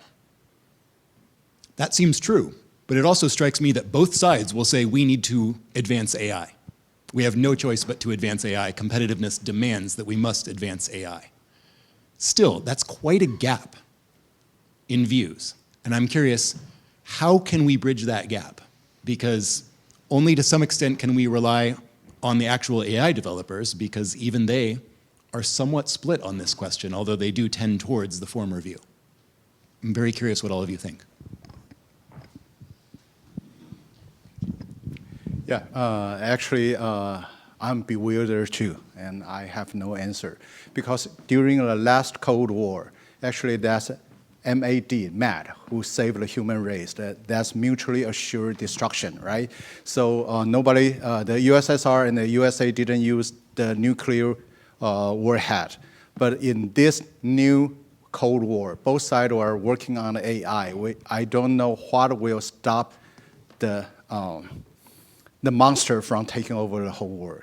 That's a big challenge to the whole world, and maybe you have an answer. Sorry. I have no answer, but I'm more of a focus on we need to make sure we have a fail-safe and human override the ability to, if you will, pull the plug. I think AI is still going to need energy. Can we just make sure that we have always the ability to pull the plug, and otherwise I'm for all of us agree we ought to be careful. The question is, do we be careful and go slow or be careful and go fast? I'm still in the be careful and go fast. Make sure you can always pull the plug. I'd go along with that. I mean, what I think is emerging is a world where lots and lots of AIs are working together with people to be able to do things. And you have to make sure that the final common path to action is not something that the AI does by itself. Right? It has to have close control, and you have to be able to pull the plug. That presumably won't be necessary too much if you are careful before you get up to that. But pulling the plug's a good plan, yeah. That was the final. So, Dr. Lin, Sandy, Mark, thank you so much. For closing remarks, I'm going to turn to Antoine, who's our CEO, but now also the co-chair of Boston Global Forum. He's co-chairing now with Mike. But before I turn the mic over to Tuan, I want to say something about Tuan. So Tuan has been with this organization since day one, and if you're looking around the table and wondering why you're here, who brought all of us together, more than anybody, it's Tuan. And that's been true over the last 10 years. This organization has been kind of built by one person with the support of many, but without Tuan, I can tell you the Boston Global Forum would be kind of a hollow shell. And so we're all very grateful to Tuan for all that he's done to put this marvelous organization together. And it's had a great 10 years, and it's got more to come. Well, it's 12 years. So 10 years with the security, Peace and Security Award. But it was 12 years ago that in December that in my office we came up with the idea of the Boston Global Forum. But Tuan, the microphone's yours.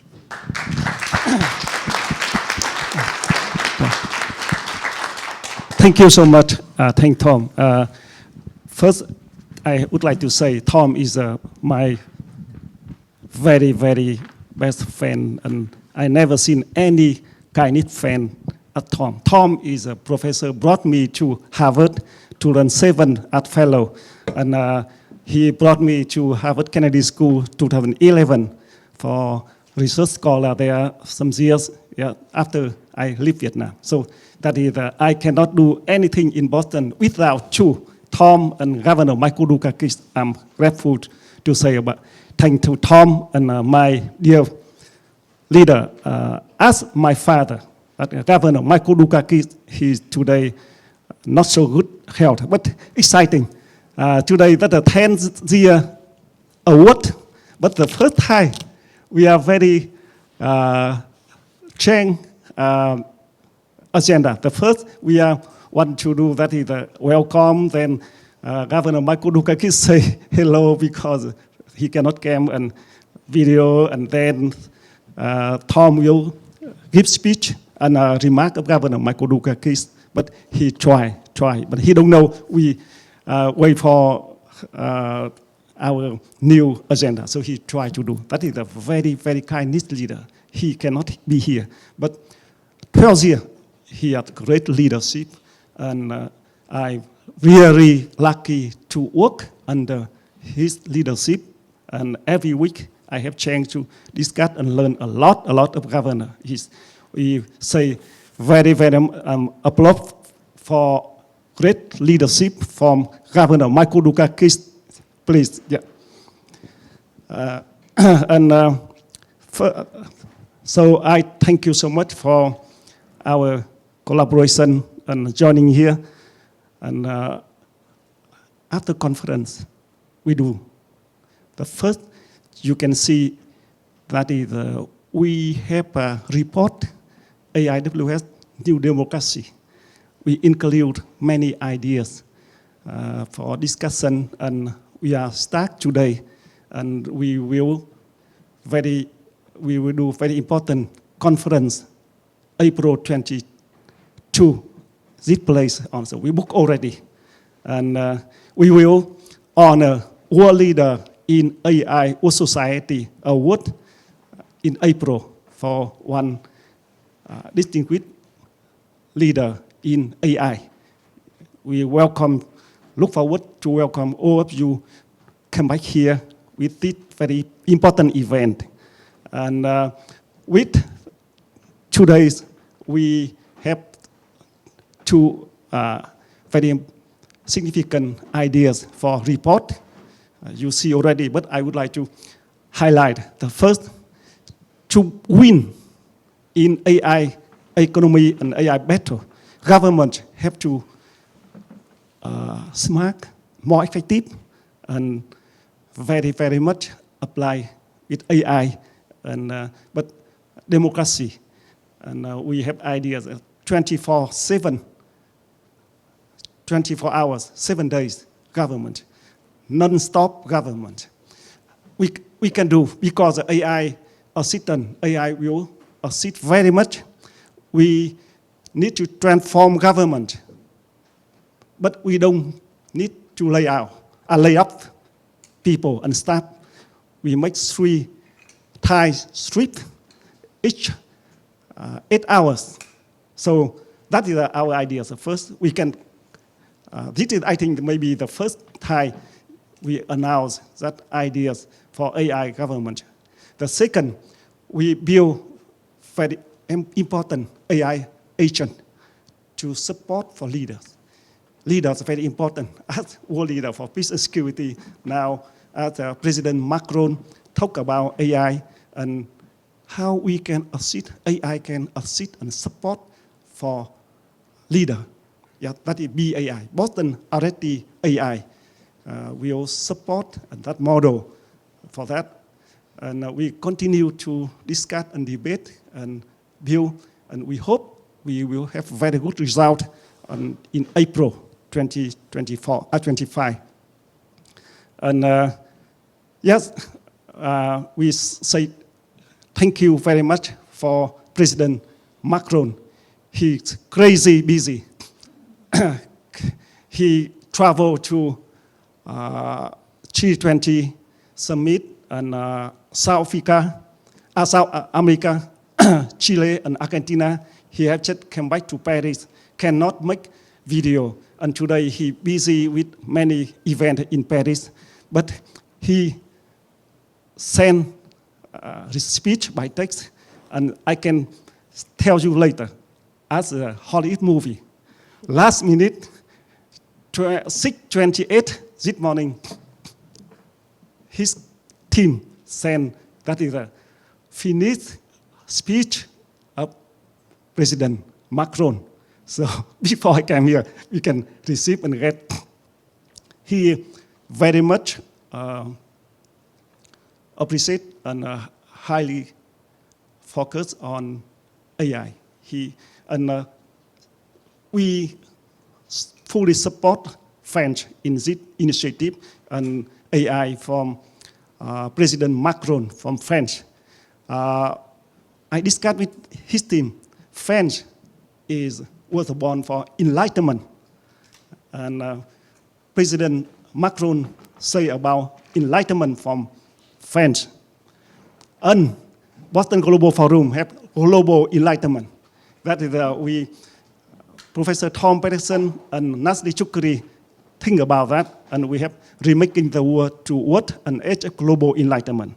That we continue and work with France for global enlightenment, and very, very much support and together with traditional culture and history, very proud from France to the world today, global enlightenment with AI. And we fully support initiative of President Macron in AI from France and Europe and with the world. And our Harvard, MIT community, we will work together with President Macron and France. And we deeply thank my dear friends from Taiwan, Ambassador Oti Tang and Deputy Minister Ling. I have chance to meet in Taiwan in September, conference and meeting and special trip, my very special trip to Taiwan. And I really love and respect how Taiwan contribute and play very important role in the world for democracy, for AI democracy. And also I'm deep thank for Mark Kennedy, my dear friend from Wilson Center. Wilson Center is our partner, Boston Global Forum, and we will organize some event, very important event in Washington, D.C. with his strategic competition institute in Wilson Center. I'm very honored to have my dear friend Mark Kennedy came here. And finally, I say thank you so much for our contribution. Great event today. And we look forward for new event, next event, and we keep in touch. We will send all documents, speech of French French President Macron, and speech of Governor Michael Dukakis by text, and any document today sent to you, and we keep in touch and discuss and how AI can win and battle and democracy battle, defeat in AI battle. And final, thank you so much, and happy Thanksgiving, and say thank you so much for our my dear friend, and say again thank with Tom, my dear, very dear friend. Okay, see you next year with Boston Global Forum in this place. Thank you.